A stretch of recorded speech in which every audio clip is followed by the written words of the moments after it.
Daniel Lawson was the type of man who believed his life was destined for stability. He had worked hard as an accountant in the bustling city of Seattle, establishing a routine that felt as predictable as the tides. At 35, he was neither exceptionally ambitious nor prone to indulgence. He was practical, grounded, and content with what many would consider an ordinary life. But there was something missing: companionship. After years of casual dating and fleeting relationships, Daniel longed for something more meaningful. That's when Sarah entered his life. Sarah Harris was a woman who seemed to embody everything Daniel was looking for. Beautiful, confident, and charismatic, she carried herself with an air of mystery that only heightened her allure. They met through an online dating app, their initial conversations peppered with jokes and the usual small talk that transitioned into deeper discussions about life, dreams, and aspirations. Within months, their whirlwind romance took root, with Sarah quickly becoming the center of Daniel's universe. She moved into his downtown apartment, and soon after, Daniel found himself head over heels in love. Their relationship had a seamless quality, as though the universe had conspired to bring them together. While friends commented on the speed at which things had escalated, Daniel brushed off any concerns. After all, when you know, he would tell them. Just 9 months after their first meeting, Daniel proposed in the middle of a candlelit dinner. Sarah accepted, tears glistening in her eyes as she slipped the ring onto her finger. Their wedding was planned for 6 months later, an intimate ceremony at a picturesque vineyard outside Seattle. To the outside world, their relationship appeared flawless. Sarah's poised demeanor made her seem the ideal partner for Daniel, while he basked in the glow of his new life. Daniel's family embraced Sarah, although there was an unspoken reservation in the way his mother and sister interacted with her. They never voiced their concerns, and Daniel never questioned their quiet unease. In the grand scheme of things, everything seemed perfect. The wedding day arrived without a hitch. The couple exchanged vows under the golden sunlight, their love seemingly palpable to everyone present. Friends and family watched with teary eyes as Daniel and Sarah promised each other forever, unaware that this perfect union harbored dark secrets. That night, they retreated to a luxurious suite in a nearby hotel, the world expecting them to embark on the happiest journey of their lives. But the truth that awaited Daniel was far from the blissful honeymoon he had imagined. The wedding night would reveal a truth that would shatter Daniel's world and leave him questioning everything he thought he knew about the woman he had married. As they entered the hotel suite, a bottle of champagne awaited them on ice, a gift from the hotel staff to congratulate the newlyweds. Daniel poured them both a glass, toasting to their future as Sarah smiled nervously. The excitement of the day seemed to catch up with them, and Daniel could feel the weight of anticipation in the air. He had always been a traditional man, saving certain intimacies for marriage, convinced that it was part of what made his relationship with Sarah so special. But as the night wore on, that anticipation began to shift. It was in Sarah's eyes a flicker of hesitation, something Daniel hadn't seen before. She suggested they sit down and talk, but Daniel, wrapped in the warmth of their new beginning, dismissed her concerns. They were married now, and any discussion could wait until the morning. What mattered was the start of their life together. It was only as they prepared for bed that Sarah's demeanor truly changed. She became withdrawn, her movements slow and deliberate. Something was off. Daniel, now keenly aware of the tension between them, questioned her. His voice broke the silence, soft but firm, asking her what was wrong. And that's when the truth came out. Her real name was Edward Harris. She had undergone gender reassignment surgery years ago, living as Sarah ever since.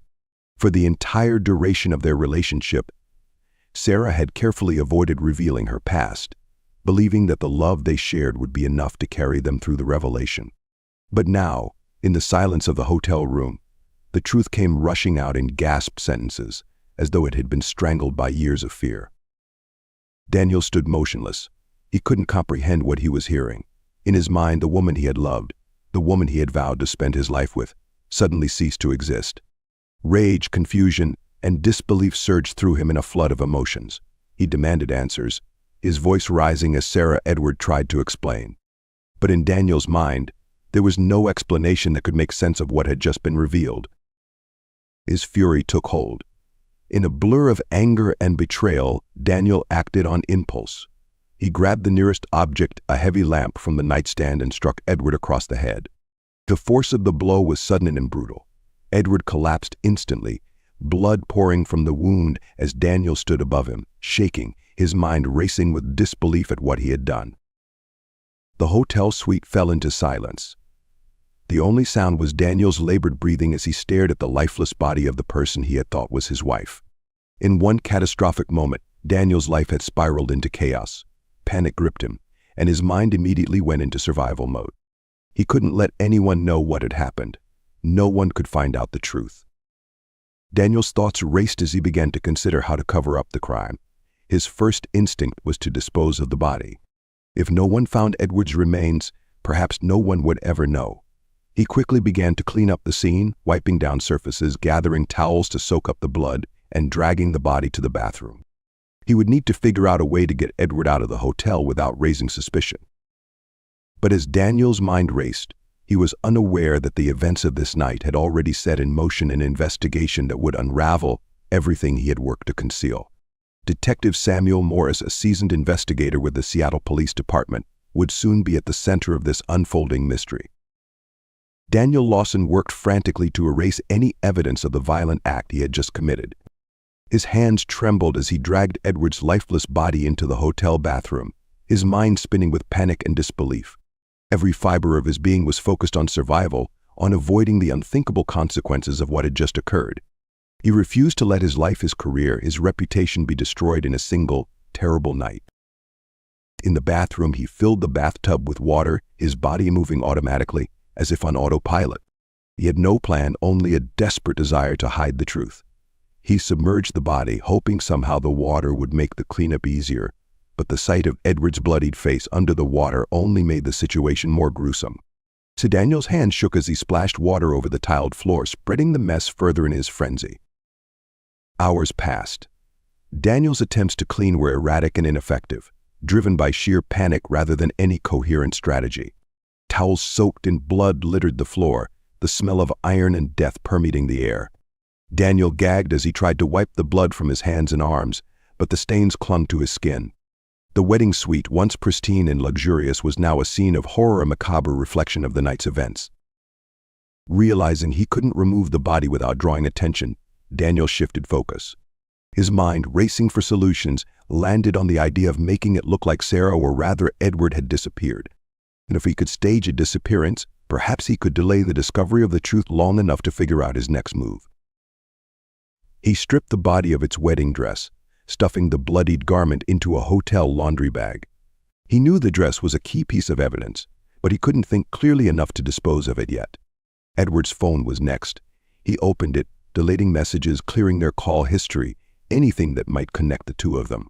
He threw the phone into the bathtub as well, hoping the water would erase any remaining digital traces. As the sun began to rise, Daniel dressed in the same clothes he had worn the day before. He took one last look at the suite. It was still a mess, far from the clean slate he had hoped for, but it would have to do.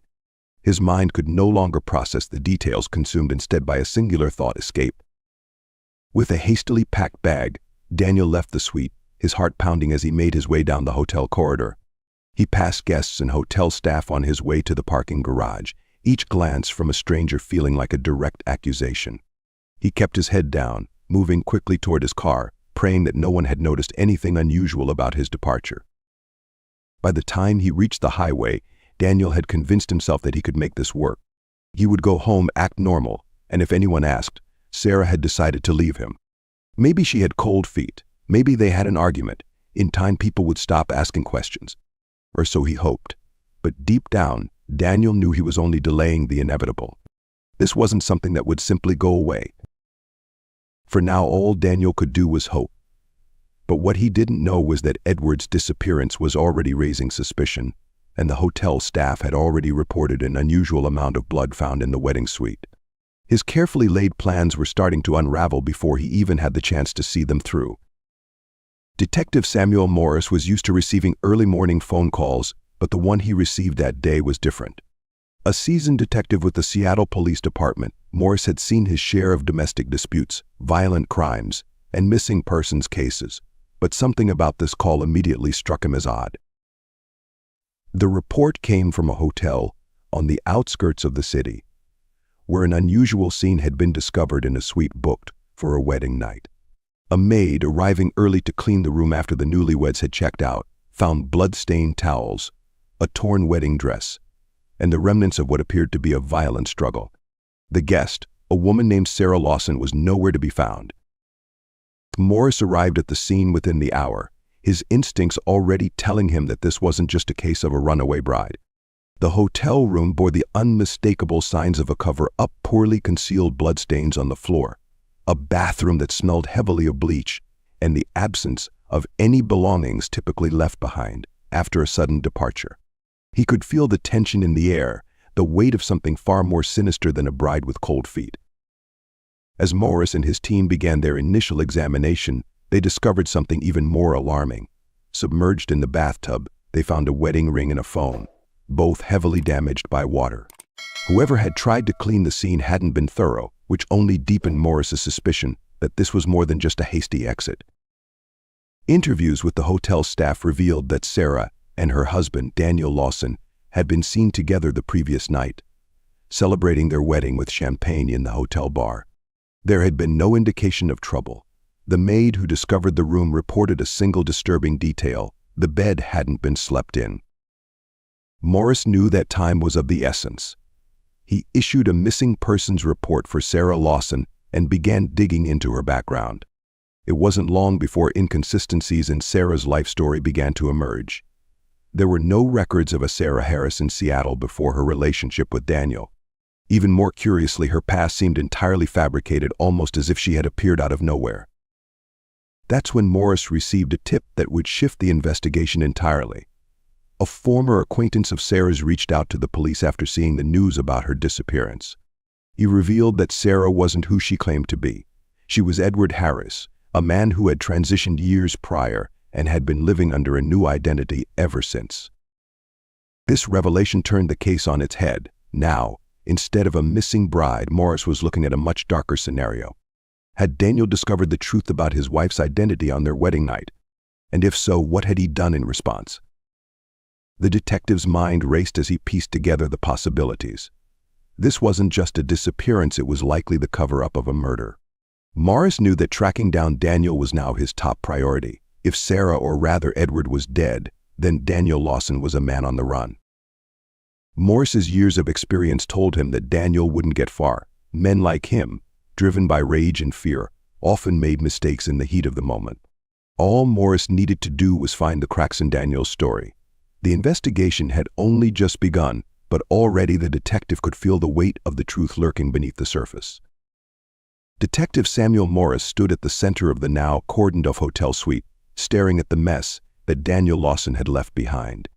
The shredded wedding dress, the bloodstains, and the submerged phone told a story of panic, rage, and a desperate attempt to hide something terrible. But Morris had seen enough crime scenes in his career to know when a cover-up was poorly executed. He could almost feel the guilt, the fear, that had gripped Daniel in those frantic moments after the murder. By midday, Morris had enough evidence to treat the case as a homicide rather than a missing persons report. The absence of Sarah's body, combined with the bloodstains and other suspicious details, led him to one clear conclusion: Daniel Lawson had murdered Edward Harris, the person Daniel had known as Sarah. The next step was tracking Daniel down before he had a chance to disappear for good. Morris issued an arrest warrant for Daniel, now a suspect in the murder of his spouse.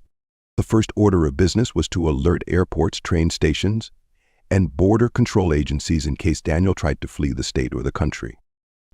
A man like Daniel would want to run, to escape the weight of his actions. But Morris also knew that Daniel didn't have the kind of criminal background that would help him avoid capture for long. Daniel wasn't a hardened criminal, he was an accountant who had lost control. And that worked in the detective's favor. So back at the police station, Morris assigned a team to gather more information about Daniel's background. They needed to know his habits, his favorite places, and his connections. Detectives combed through his financial records, searching for recent purchases that might hint at his whereabouts. They reached out to his friends and family, asking if anyone had heard from Daniel since the wedding. But so far, no one had. It seemed Daniel had vanished without a trace, leaving behind only the wreckage of his life. Then came the break Morris had been waiting for. Daniel's car, a dark blue Honda Civic, had been spotted on a traffic camera heading south on the I-5 highway, just outside of Seattle. The timestamp put him on the road early that morning, only a few hours after the murder. Morris had a hunch that Daniel wasn't just trying to leave the city, he was heading somewhere specific. After digging deeper into Daniel's personal life, Morris discovered that Daniel had family in Oregon, a cousin who owned a remote cabin in the woods near Eugene. The cabin was rarely used, a perfect hideout for someone who wanted to disappear. For Morris suspected that Daniel was heading there, hoping to lay low until the storm blew over or until he could figure out his next move. Morris immediately alerted local authorities in Oregon, requesting their assistance in apprehending Daniel. He ordered a team of officers to set up surveillance around the cabin, ensuring that they could move in as soon as Daniel arrived. The detective knew that this was their best shot at capturing Daniel before he slipped away into the vast wilderness that stretched beyond the cabin's location. Meanwhile, Morris couldn't shake the gnawing feeling that something was still missing. The absence of a body weighed heavily on him. Despite the blood found in the hotel suite, there was no physical proof of Edward's death. Without a body, the case would be harder to prosecute. He needed more than just circumstantial evidence if they were going to charge Daniel with murder. As Morris drove toward Oregon to oversee the operation, he found himself reviewing the case in his mind, turning over every detail. There was still a piece of the puzzle missing, a part of the story that hadn't yet revealed itself. He had to hope that once Daniel was in custody, the truth about what happened on that wedding night would finally come to light. Daniel Lawson drove southward, his mind a chaotic swirl of panic and desperation. The gravity of his actions weighed down on him like an anchor, pulling him deeper into despair with every passing mile. He knew he couldn't turn back now. The moment he had struck Edward, everything had changed. There was no undoing what had happened in that hotel room. His life, once so structured and predictable, had become a nightmare in the span of a few violent minutes. Daniel's destination was clear in his mind, his cousin's cabin in the Oregon woods. He hadn't spoken to his cousin in over a year, but the cabin was isolated, a place where he could disappear for a while and figure out what to do next. As he sped down the highway, Daniel tried to convince himself that he could still salvage some semblance of a future, but deep down, he knew it was only a matter of time before the police caught up with him. Every car he passed, every set of headlights in his rearview mirror, felt like a threat. He expected flashing lights and sirens at any moment. The pressure was unbearable. He had barely slept in the past 24 hours, his mind replaying the events of the wedding night on an endless loop. Edward's face haunted him, the expression of fear and surprise when Daniel had lashed out. It wasn't Sarah. It was never Sarah. All of it had been a lie, and Daniel couldn't cope with the weight of that betrayal. By the time Daniel reached the outskirts of Eugene, exhaustion had taken hold. His hands gripped the steering wheel tightly as he navigated the winding roads that led to the cabin. The quiet, wooded landscape felt surreal, almost like a dream compared to the chaos he had just left behind in Seattle. But even here, in the stillness of the forest, there was no escape from what he had done. He pulled up to the cabin just as dusk was settling in, the sky darkening overhead. The air was cool and quiet, the only sounds coming from the rustling of leaves in the breeze. For a moment, Daniel allowed himself to breathe, to believe that he might be safe here. He stepped out of the car, scanning the area. The cabin looked exactly as he remembered it, small, rustic, tucked away from the main road. No one would find him here, or so he thought. Inside, the cabin was sparsely furnished with a single bed, a small kitchen, and a wood-burning stove. Daniel dropped his bag on the floor and collapsed onto the bed, the weight of his exhaustion finally catching up with him. His mind was too clouded to form a plan. All he knew was that he needed time to think, to figure out what came next. But sleep didn't come easily. His thoughts were consumed with fear, regret, and an overwhelming sense of isolation. What Daniel didn't know was that the authorities were already closing in on him. The cabin, once his safe haven, was now surrounded by a team of police officers waiting for the right moment to make their move. Detective Morris, watching from a distance, knew that the next few hours would be critical. Daniel was a desperate man, and desperate men often did unpredictable things. As darkness settled in around the cabin, the trap was set. It was only a matter of time before Daniel's last attempt at escape came to a crashing halt. The night air was still, the thick canopy of trees around the cabin absorbing all sound. Detective Samuel Morris watched from a concealed position, his eyes locked on the dimly lit windows of the cabin where Daniel Lawson now hid. The team had surrounded the area, every exit covered, but the priority was to take Daniel alive. Morris had seen this kind of situation play out too many times, a fugitive on the edge, desperate and unpredictable. Any misstep could push Daniel to do something irrational, perhaps even violent. Morris gave the signal for the team to move in, their approach silent and methodical. They had waited until Daniel was deep into the night, exhausted, likely too tired to react quickly. As the officers positioned themselves outside, Morris felt the weight of the moment. Daniel wasn't a career criminal or someone used to life on the run. He was an ordinary man whose life had spiraled out of control in the blink of an eye. That made him dangerous, but it also made him fragile.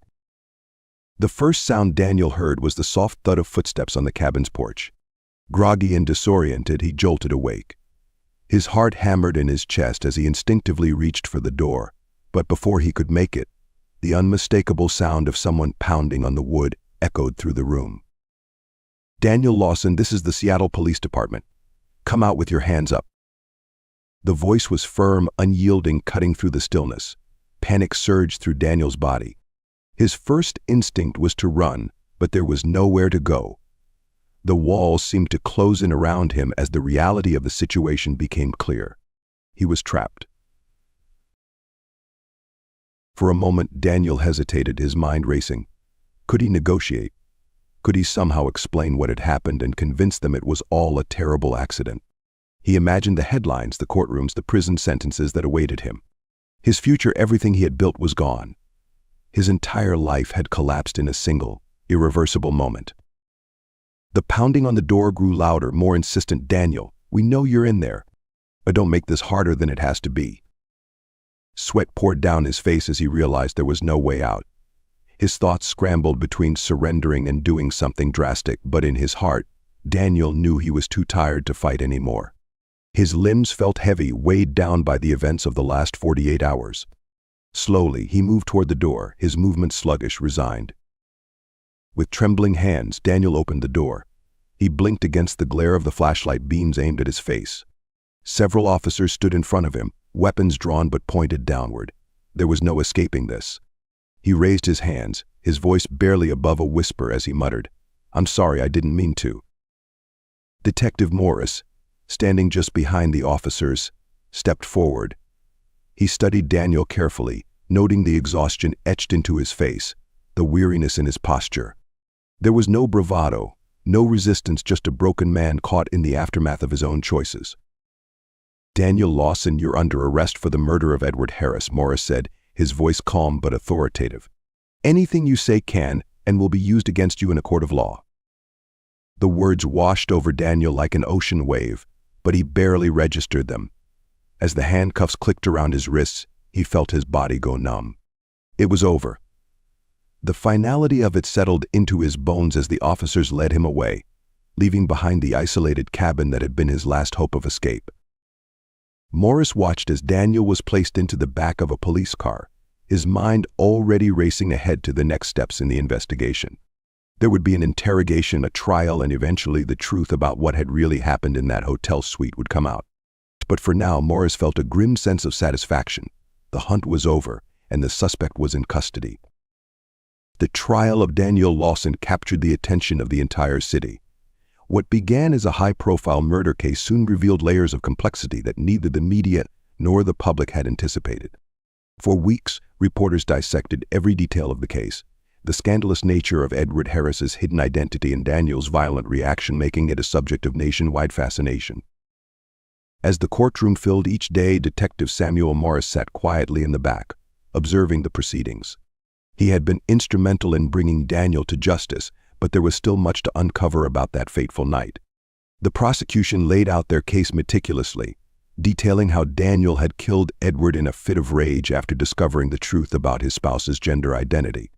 The evidence was damning: the bloodstains in the hotel suite, the recovered dress, and Daniel's confession, though brief, all pointed toward a crime of passion. When Daniel took the stand, his appearance was markedly different from the man Morris had arrested weeks before. The once confident and composed accountant now looked hollow, defeated. In a strained voice, Daniel recounted the events of that night, speaking of the shock and betrayal he had felt upon learning that the woman he had married was not who she claimed to be. His account of the violent act was clouded by his own confusion and anger, but he never denied what he had done. The defense tried to argue that Daniel had acted in a state of temporary insanity, that his reaction had been driven by extreme emotional distress. They painted a picture of a man blindsided by deception, whose life had been torn apart by a secret he couldn't comprehend. But the jury was unmoved. The cold, brutal nature of the crime overshadowed any attempt at sympathy for Daniel's plight. As the trial drew to a close, the prosecution made their final argument. Regardless of the circumstances surrounding Edward's identity, Daniel Lawson had chosen violence. He had struck out in anger, killing the person he had once professed to love. The jury deliberated for only a few hours before returning with a guilty verdict: second-degree murder. The sentence, 25 years to life in prison. In the days following the trial, Detective Morris reflected on the case. It was one of the most unusual he had ever worked, a tangled web of love, deception, and tragedy. Morris knew that at its core, this wasn't just a story about a murder. It was about how fragile human connections can be, how secrets can destroy lives in an instant. Edward Harris had sought love and acceptance under a new identity, but the truth had led to his tragic demise. Daniel Lawson, once an ordinary man with a promising future, would now spend decades behind bars, haunted by his actions. As Morris filed away the last of the case paperwork, he couldn't help but feel a deep sense of sadness for everyone involved. There were no winners here, only shattered lives left in the wake of a single, violent night. The city moved on, as it always did, but the echoes of the case lingered. Morris, for all his years on the force, knew he would never forget it. It was a stark reminder that the most dangerous secrets are the ones we hide from ourselves.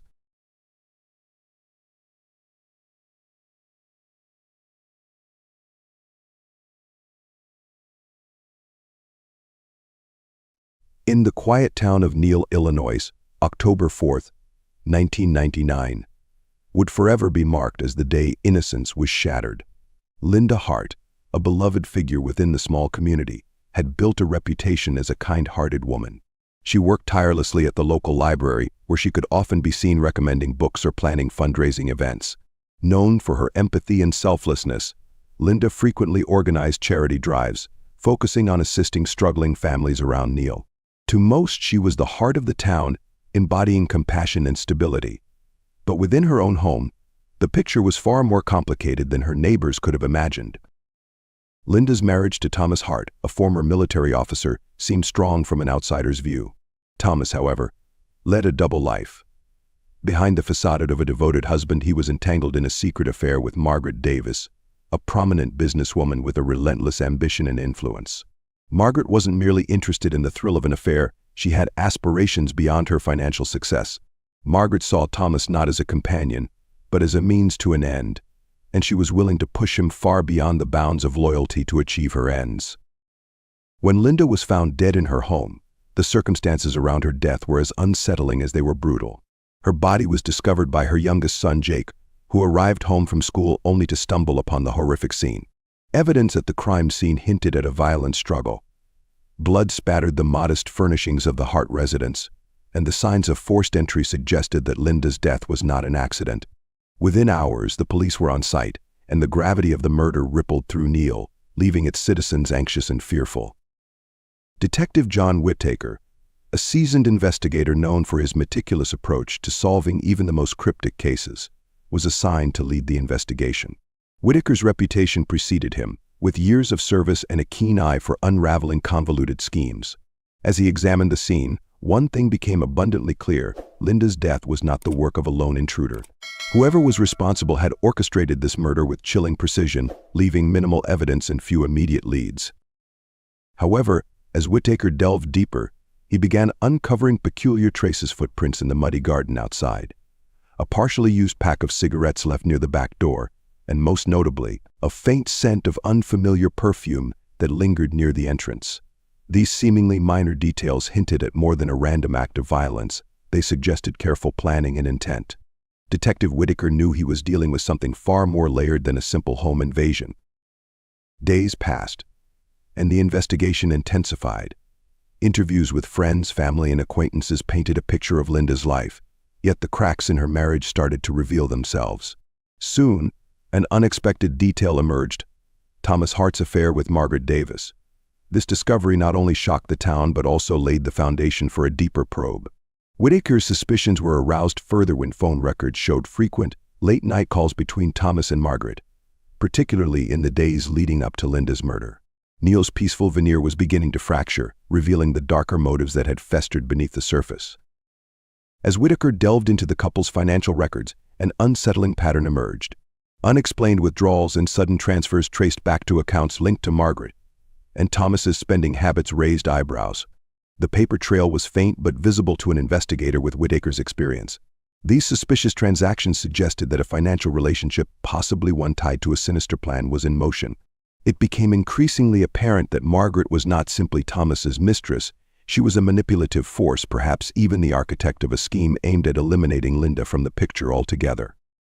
With the affair between Thomas Hart and Margaret Davis uncovered, Detective Whitaker intensified his scrutiny of Margaret. An established and influential figure in Neil, Margaret owned a thriving property development company, with connections that extended well beyond the small town's limits. Her public persona was that of a fierce and independent woman, yet within her circle, Margaret's ruthlessness and willingness to exploit others for gain were well known.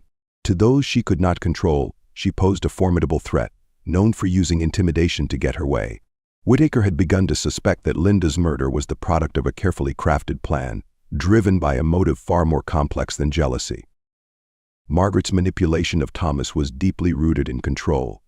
Having ensnared him in the affair, she then turned the tables on him, using their illicit relationship as leverage. According to records and testimony from friends, Margaret had been pressuring Thomas for months, insisting that he take care of his marriage, which she saw as an obstacle to their continued affair. When Thomas resisted, fearing the impact of a divorce on his children, Margaret's tactics shifted. Threats replaced promises, and she began to openly blackmail him, suggesting that she would expose the affair to Linda and the entire town if he didn't comply with her demands. Driven into a corner, Thomas found himself trapped in a scheme he couldn't control. Witnesses later described him as a man burdened, often seen walking the streets in the early morning hours, as though he were carrying an unbearable weight. Despite his guilt, his reluctance to take action only seemed to further fuel Margaret's aggression. Soon, her threats escalated from exposure to something more sinister. Margaret devised a brutal plan to eliminate Linda, hiring 3 known criminals from a neighboring city. Peter Randall, George Miller, and Patricia Milan each had criminal records marked by petty theft and minor offenses, making them the perfect, disposable pawns for the task. Through anonymous channels, Margaret funneled money to the trio, securing their loyalty and silence with promises of a substantial payout upon completing their mission. As the plan took shape, Patricia, whose expertise lay in planning and coordination, developed a meticulous timetable, instructing Peter and George on their roles. Their task was clear: enter the Hart residence, silence Linda, and leave no trace behind. The night of October 4th, 1999, became the critical juncture. With the help of Patricia's oversight, Peter and George forced entry into the Hart home. Though Linda put up a fight, her efforts were overpowered. The brutality of the murder suggested both desperation and anger, with Linda's last moments marked by a struggle that left her bruised and bloodied, the home's interior bearing the evidence of a life taken too soon. The murder was swift, yet chaotic, and in their haste, Peter left behind a vital clue: his DNA, smeared on a piece of furniture that had been knocked over during the violent encounter. In the immediate aftermath, Margaret remained resolute, distancing herself from the crime as the shock of Linda's death rippled through the town.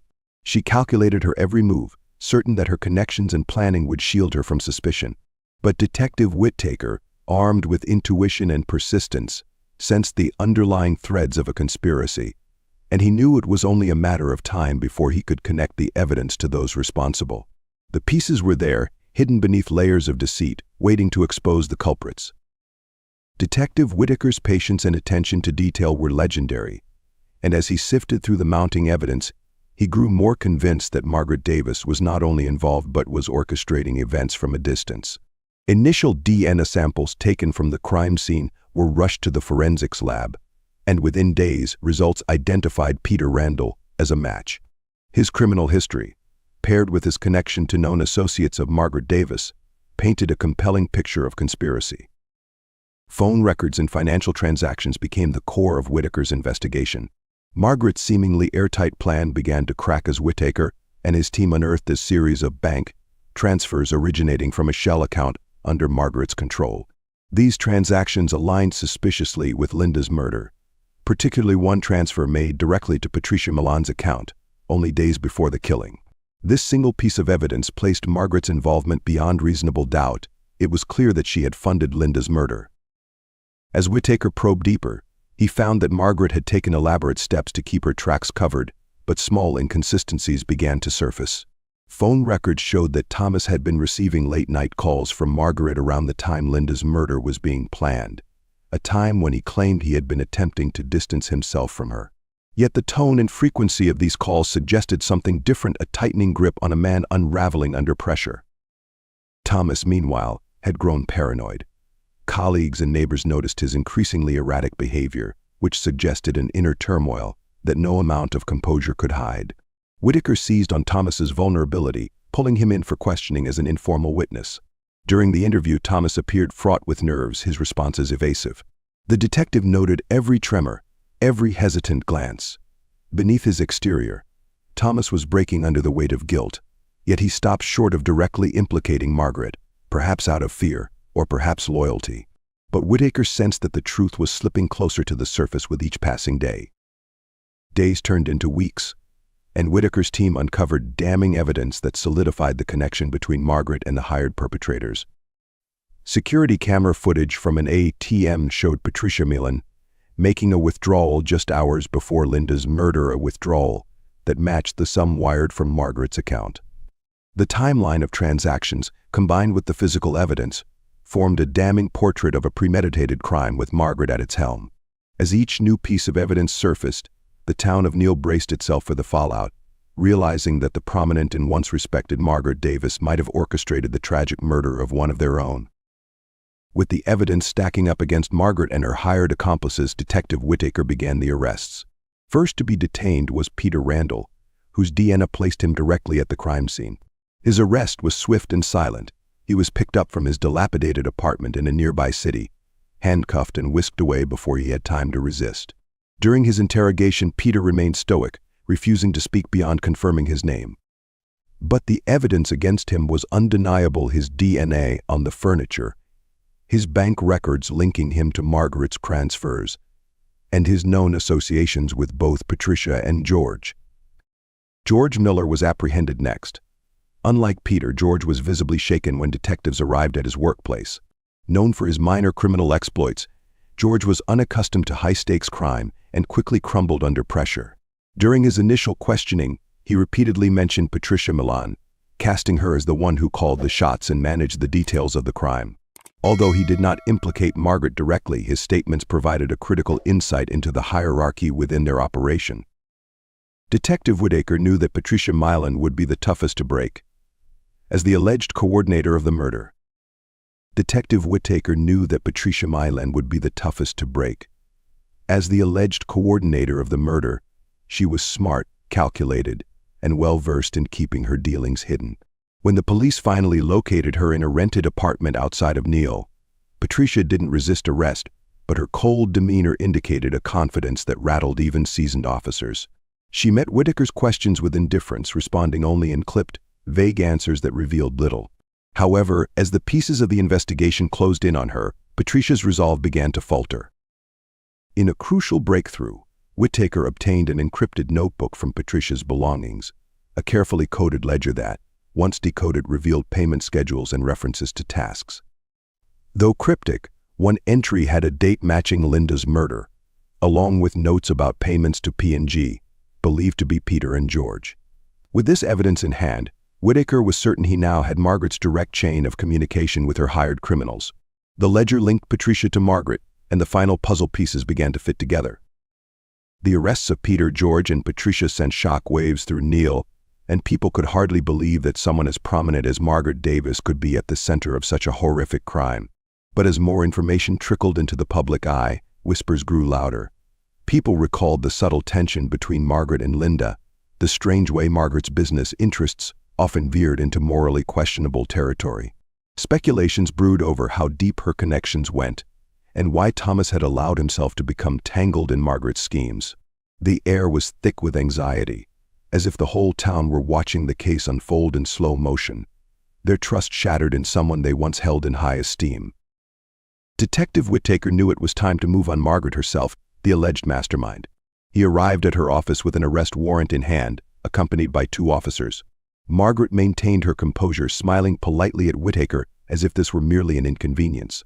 As she was escorted from her office in handcuffs, reporters and townsfolk alike gathered outside, their disbelief giving way to anger and resentment. Margaret had always prided herself on her reputation, and now, before the entire town, her downfall played out in a public display of betrayal and shame. The trial was set to be the most high-profile case Neil had ever seen. The courtroom was packed with reporters, locals, and curious onlookers who had followed every twist in the investigation. Thomas Hart was called as a witness, his role ambiguous but crucial.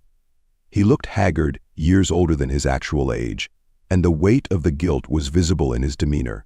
On the stand, he answered questions with evident reluctance, admitting to his affair with Margaret and confessing that he had been blackmailed by her for months.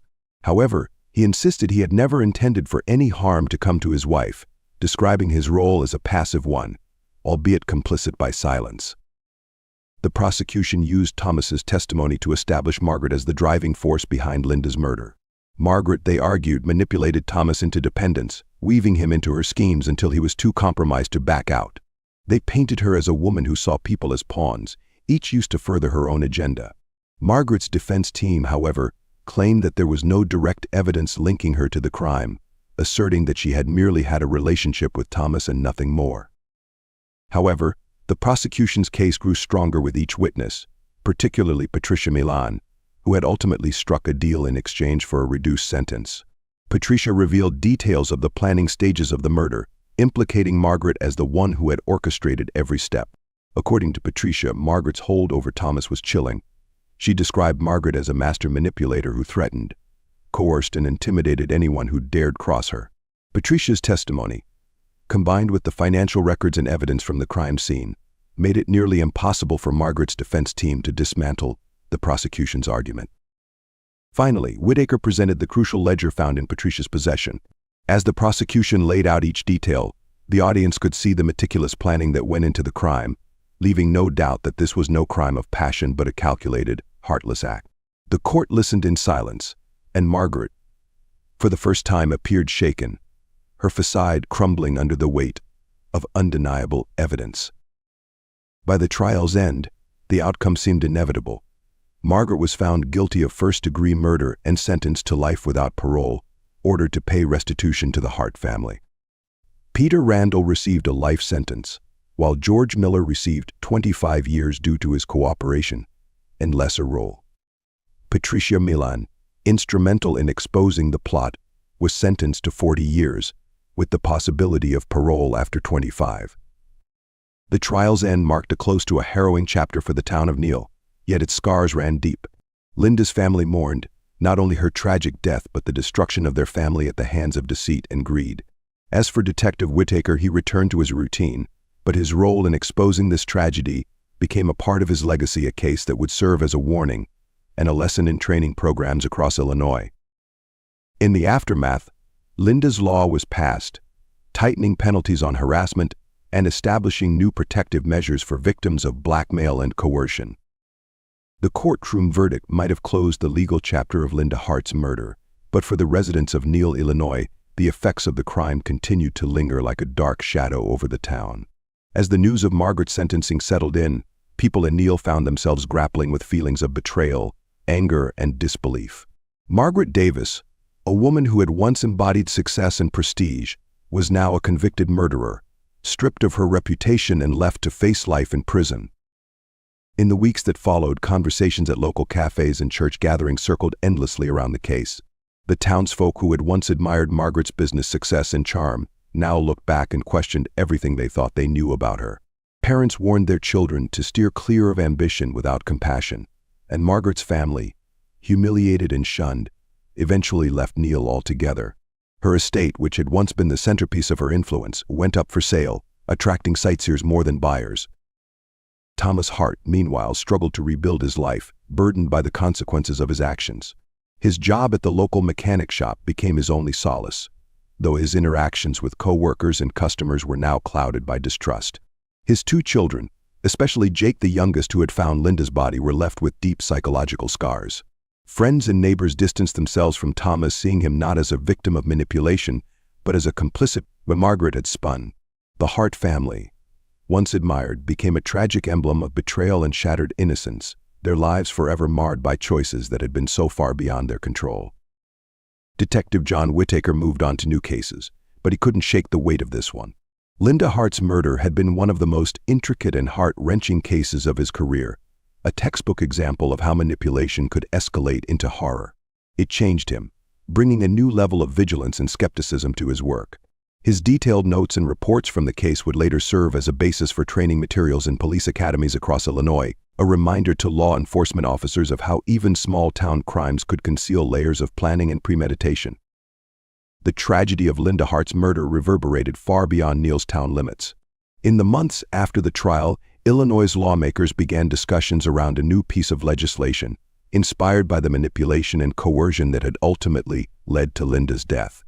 Linda's Law, as it came to be known, aimed to tackle the gaps in the legal system that had allowed individuals like Margaret Davis to evade scrutiny of harassment, blackmail, and coercion. Linda's Law focused on expanding the definitions of harassment and introducing harsher penalties for anyone proven to engage in blackmail that could lead to harm. It provided police departments with broader investigative powers in cases of domestic threats and introduced special training for officers, teaching them to recognize signs of coercive control and psychological abuse. Law enforcement agencies across Illinois were mandated to follow specific protocols in cases where one partner showed signs of manipulating or threatening the other, even if no physical violence had occurred. Linda's Law was hailed as a landmark piece of legislation. Advocates for domestic violence victims saw it as a breakthrough that recognized the deadly potential of psychological abuse. Though Linda's case was tragic, her name became synonymous with the movement for increased protections and vigilance, an enduring symbol for those fighting against coercive relationships and manipulation. Whittaker, deeply moved by the impact of the case, was invited to deliver training sessions based on his experience with the investigation. He recounted every painstaking detail: the careful unraveling of Margaret's motives, the slow but certain linking of evidence to Thomas, and the relentless pursuit of justice for Linda. For the officers in training, Whittaker's account served as both a sobering warning and a lesson in the importance of patience, precision, and empathy when investigating crimes born out of personal manipulation and greed.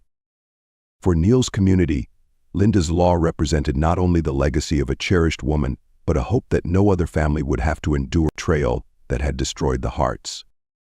Years passed, but the tragedy that befell Linda Hart remained etched in the memory of Neal, Illinois. The events surrounding her murder, the arrests, and the subsequent trial were gradually absorbed into the town's history, but they never truly faded. Every October 4th, the townsfolk held a quiet vigil in Linda's honor, gathering at the library where she had devoted so much of her time and energy.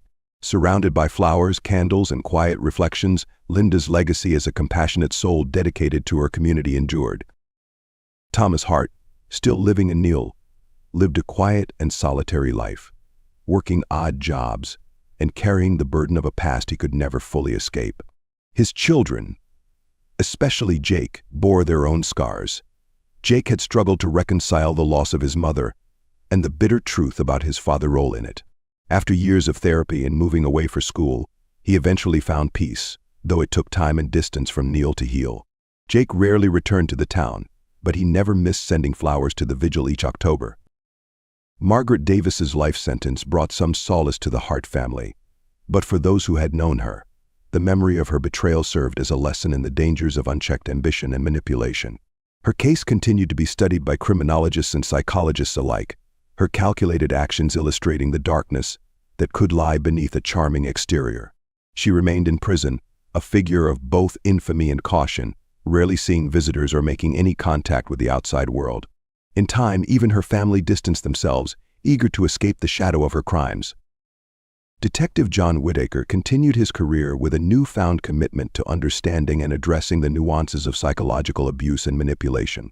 Linda's Law became a cornerstone of his work, inspiring police departments across Illinois to take coercive control and blackmail as seriously as physical violence.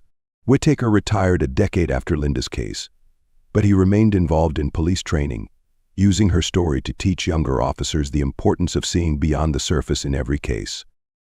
In Neal, Linda's Law took on a profound significance as locals saw it as a tribute to a woman who had exemplified kindness, only to fall victim to betrayal. The law became a part of Illinois' legacy, extending protections for those vulnerable to emotional manipulation. Linda's story was more than a case, it was a reminder of resilience, justice, and the power of change in the face of tragedy. The town eventually returned to its rhythm, but Linda's memory lingered as a gentle presence. Her portrait hung in the library, a plaque beneath it inscribed with the words, "In memory of Linda Hart, a light that shines through kindness, remembered always." It became a place of quiet reflection, a space for townsfolk to recall that, even in the darkest times, justice could prevail, and from grief, lasting change could emerge. Years after the case that had changed Neal forever, the town had settled back into its familiar calm, though Linda Hart's story was woven deeply into its fabric. The library, where she had spent countless hours working and giving back, was renamed the Linda Hart Community Library, symbolizing her enduring legacy. The shelves were filled with books she had once recommended, with a small corner dedicated to her memory, a place where children gathered for story hour, families donated books, and townsfolk came to read and reflect. Detective John Whitaker, now retired, often visited the library. He'd find a quiet spot near the plaque dedicated to Linda, a reminder of the case that had shaped not only his career but also his understanding of the human capacity for both darkness and redemption. He sometimes spotted Jake Hart, who would return to Neal quietly, visiting on Linda's anniversary or leaving flowers on her plaque. Jake had grown into a resilient young man, moving past the trauma that had marked his early years and working with charities focused on supporting children who had suffered similar losses. Linda's legacy lived on through him in ways she would have been proud of. Linda's Law, meanwhile, had left a lasting impact across Illinois, becoming a landmark in legislation that other states sought to replicate. Cases involving coercive control, blackmail, and harassment were now treated with heightened seriousness, giving victims the legal support Linda hadn't had. Law enforcement agencies across the state incorporated Linda's Law training modules, focusing on identifying the warning signs of psychological abuse and manipulation. Detective Whitaker's case notes and detailed reports served as valuable materials, educating a new generation of officers on the complexities of such crimes. For the people of Neal, Linda's memory was a bittersweet symbol of kindness and resilience. Her story was no longer only one of tragedy, but of transformation. Linda's life and death had inspired changes that protected countless others from similar fates, reminding the town and eventually the state that justice and compassion could grow even from unimaginable loss. As autumn leaves blanketed Neal each October, the library vigil continued, townsfolk gathering quietly to honor Linda's life and legacy. The plaque bearing her name read, "In memory of Linda Hart, a beacon of kindness whose light will never fade." It was a small, steady reminder that although her life had been taken too soon, the values she lived by had taken root, leaving behind a legacy that would guide and protect others for generations to come.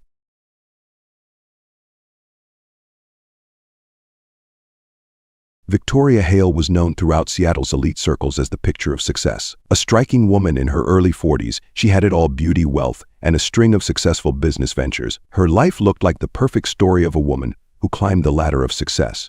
But it was her love life that drew the most attention. Victoria had been married 4 times, and each of her husbands had met an untimely death. Her first husband, Michael Hale, was a well-known lawyer. He had died in a car crash on a rainy Seattle night, a tragedy that shook the local community. Victoria had been devastated, appearing heartbroken at the funeral as she clutched a black lace handkerchief, tears streaming down her face. No one suspected anything unusual. Michael's death seemed a tragic accident. But as the years passed and Victoria married again, whispers began to emerge. Her second husband, Gregory Walters, a tech entrepreneur, died from a sudden heart attack just 3 years into their marriage. Victoria played the role of the grieving widow once again, and while people talked about her terrible luck, no one said anything publicly. It wasn't until her third husband, Stephen Collins, a prominent surgeon, drowned in a boating accident that murmurs turned to suspicion. Then, when her fourth husband, Mark Dawson, died mysteriously in his sleep, the Seattle social scene could no longer ignore the string of deaths that surrounded Victoria. 4 husbands all dead, and the only common thread was Victoria herself. Despite the suspicions, there was never any hard evidence to suggest foul play. The police investigations had closed each case, ruling them accidental or from natural causes. But the name Seattle Black Widow began circulating in hushed tones, casting a dark shadow over Victoria's otherwise perfect image. Detective John Harris had been with the Seattle Police Department for over 20 years, and he had seen his fair share of strange cases. But something about Victoria Hale had caught his attention. Even though her name had never appeared on any official suspect list, he couldn't shake the feeling that there was more to the story than just bad luck. Harris had worked on the initial investigation into Mark Dawson's death, the 4th husband to die under Victoria's roof. The cause of death had been officially ruled as a heart attack, but there had been some inconsistencies that nagged at him. Dawson had been a healthy man in his early 50s, no history of heart disease, and his medical records were clean, yet the autopsy had found nothing conclusive. Months after the case was closed, Harris still found himself drawn back to it. He requested the case files from each of Victoria's husband's deaths, reviewing them in detail. On the surface, everything looked routine. Each death had been signed off by the coroner as an accident or natural causes. But Harris knew that sometimes the devil was in the details. He began to notice a pattern. Each death occurred when Victoria was present, and there were often inconsistencies in the timelines of the events leading up to their deaths. Harris decided to dig deeper. He contacted the families of Victoria's late husbands, hoping to find any overlooked details that might shed new light on the deaths. While some of the families had accepted the tragedies and moved on, others were still grappling with unanswered questions. The mother of Gregory Walters, Victoria's second husband, had never believed her son's death was natural. He was a strong man, never had a health issue in his life, she told Harris. Something wasn't right, I just know it. As Harris continued to pull on the threads of Victoria's past, he realized that the widow might not be so innocent after all. The question wasn't whether she was involved, but how she had managed to make each death look like a tragic accident. Detective Harris couldn't shake the feeling that he was onto something bigger than just a series of accidents. As he delved into the backgrounds of Victoria's late husbands, he discovered something odd. Each one had a hefty life insurance policy, with Victoria listed as the sole beneficiary. While it wasn't unusual for spouses to name each other on their policies, the sheer size of these payouts made him uneasy. Michael Hale's death alone had netted Victoria nearly $2 million, and with each subsequent marriage, the policies had grown even larger. Harris reached out to the insurance companies to review the policies more closely. Each one had been taken out within 6 months of marriage, and the payouts had been made swiftly after the deaths. In every case, Victoria had been cooperative, providing necessary documentation and never raising suspicion. But it was the timing that troubled Harris. He knew that money was often a powerful motive, and with each husband's death, Victoria's fortune had ballooned.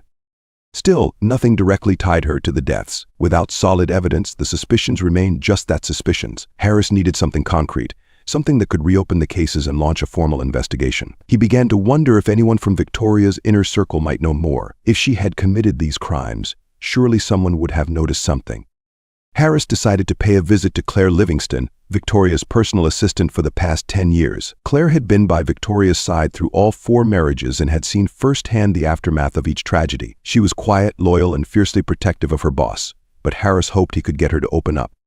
When he arrived at Claire's modest apartment in downtown Seattle, she seemed hesitant but agreed to speak with him. Sitting at her kitchen table, Harris asked about Victoria's marriages, carefully probing for anything that might hint at foul play. "Mrs. Hale has been through a lot," Claire said softly, her hands nervously twisting a napkin. "Each loss was devastating for her. I don't know how she managed to stay so strong." But Harris wasn't convinced by her rehearsed response. "Claire, you've worked closely with her for a long time. You've seen things most people don't. I'm not here to cause trouble, I just want to understand what happened." Claire hesitated, her eyes darting away. "She's a good person, detective. She loved them. Each one." But her voice trailed off, and Harris leaned forward, sensing a breakthrough. "But what?" he pressed. Claire swallowed hard. "It's just, sometimes things didn't add up. There were moments when I wondered if she cut herself off, looking panicked." Harris's heart raced. "If what, Claire? You can tell me." After a long silence, Claire finally spoke, her voice barely above a whisper. "I'm not sure Mrs. Hale is who she appears to be." Harris felt the weight of Claire's words hang in the air. The assistant was visibly shaken, and it was clear she was afraid of what. Harris wasn't sure, but he knew one thing: Claire was holding back something big. "Listen, Claire, I'm not here to judge anyone. I just need the truth," Harris said, trying to ease her nerves. "If something isn't right, You owe it to yourself to come forward." Claire glanced at the door, as if expecting someone to burst in at any moment. Then, after a deep breath, she finally spoke. "It's just the way they died, Detective. It always seemed too perfect, too clean. Every time she was with them, but nothing ever pointed back to her. And I overheard things, conversations on the phone, or when she thought I wasn't around." Harris's pulse quickened. "What kind of conversations?" Claire looked down at her trembling hands. "After Gregory's death, I overheard her talking to someone. She mentioned something about making sure there were no loose ends. I didn't think much of it at the time. But now, after everything that's happened." "Who was she talking to? Did you ever find out?" Harris asked, leaning in closer. "I don't know. I never saw the number, and she was always careful. But there was something else," Claire continued, her voice shaking. "After Stephen died, she told me that it was a relief, that she felt free for the first time in years.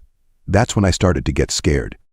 Harris's mind raced as Claire's words sunk in. If Victoria had been talking about covering up loose ends and feeling relieved after her husband's deaths, it pointed to something far more sinister than accidents or bad luck. "What about Mark Dawson? Did you notice anything unusual around his death?" Harris asked, eager to piece together more of the puzzle. Claire bit her lip and nodded. "Yes, the night before he died, I was at the house late. Mrs. Hale had given me the evening off, but I forgot my phone charger and went back to the office in her home. I heard them arguing something about money. He was accusing her of lying to him, of hiding things. I didn't hear much more, but the next morning, he was dead."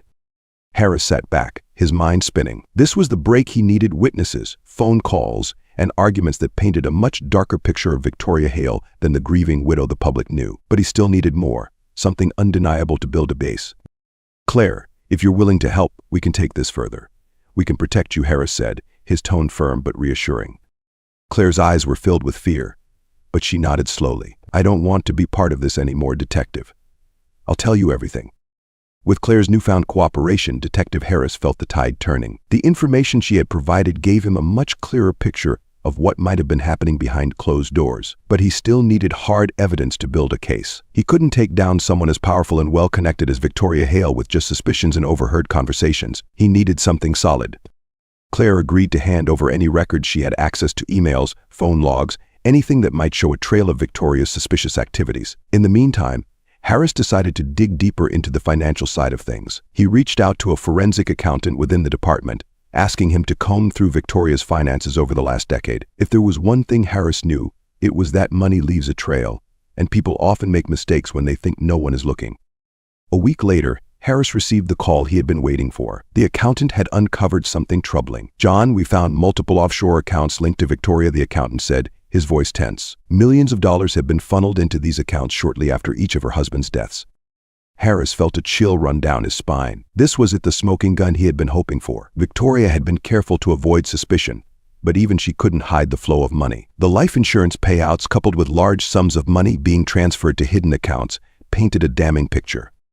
As Harris pieced together the evidence, he realized that Victoria had been playing a long game. She had used her charm and intelligence to secure wealthy husbands, each time ensuring they had substantial life insurance policies. Then, after their sudden deaths, she quietly moved the money to offshore accounts, out of sight and out of reach. Harris contacted the insurance companies again, this time armed with the knowledge of Victoria's secret accounts. He worked with their legal teams to freeze her assets and halt any further payouts. With the financial evidence mounting, Harris knew it was time to confront Victoria herself. But he needed to proceed carefully. This was a woman who had, for years, orchestrated a series of deaths without ever raising enough suspicion to be investigated. Victoria Hale sat in her luxurious penthouse, gazing out over the Seattle skyline. She had always enjoyed the view from her top-floor apartment, the city sprawling beneath her feet like a kingdom she had quietly built. But today, something was different. She had noticed unusual activity with her bank accounts and sensed that someone was looking too closely at her affairs. Her phone buzzed, and she saw Claire's name flash on the screen. For a moment, she hesitated. Claire had been acting strangely recently, more distant, more nervous. Victoria had brushed it off as post-traumatic stress from Mark's death, but now she wasn't so sure. She answered the call, her voice cool. "What is it, Claire?" There was a long pause on the other end before Claire finally spoke, her voice shaking. I think you should know that the police have been asking questions about you, Victoria. About the husbands." Victoria's grip on the phone tightened, but her voice remained calm. "Why would they be asking about me? Everything has been settled. They're just trying to stir up old pain." I told them what I overheard," Claire stammered, her voice barely above a whisper. I couldn't keep it to myself anymore. For a moment, Victoria felt a wave of fury, but she quickly suppressed it. I see, she said icily. Thank you for telling me, Claire. I'll take care of it. She hung up the phone and stared into the distance, her mind racing. Claire had betrayed her. And if the police were digging into her life, they might already be too close. Victoria had always been 10 steps ahead of everyone, but now she felt the noose tightening around her. That evening, as the sun set over the city, there was a knock on Victoria's door. When she opened it, she was met with the steely gaze of Detective John Harris, flanked by 2 uniformed officers. Good evening, Miss Hale, Harris said, his voice calm but firm. I think we need to have a conversation. Victoria flashed a polite smile, her heart pounding in her chest. Of course, Detective. Please, come in. Harris entered the pristine penthouse, taking in the sleek modern decor that screamed wealth and power. Victoria gestured toward the living room, where they both sat down. I understand you've been asking questions about my late husband's, Victoria began, her voice smooth and controlled. I assure you, Detective, these tragedies were just that, tragic accidents. I've suffered more than anyone can imagine. Harris leaned back in his chair, studying her. You've certainly had your share of tragedy, Miss Hale, but I'm not here to talk about your grief. I'm here because we found some very troubling things. Offshore accounts, large transfers following your husband's deaths, conversations that suggest these weren't just accidents. Victoria's eyes flickered for the briefest moment, but she remained composed. I'm a businesswoman, Detective. My finances are complex. Those accounts are perfectly legal. Harris nodded, his expression unreadable, perhaps. But the timing is convenient, wouldn't you say? And then there's Claire. She's told us a lot, Miss Hale. Enough to warrant a full investigation. Victoria felt the weight of his words settle over her. She had always been able to outmaneuver anyone who got too close, but Harris was different. He wasn't just chasing a hunch, he had evidence.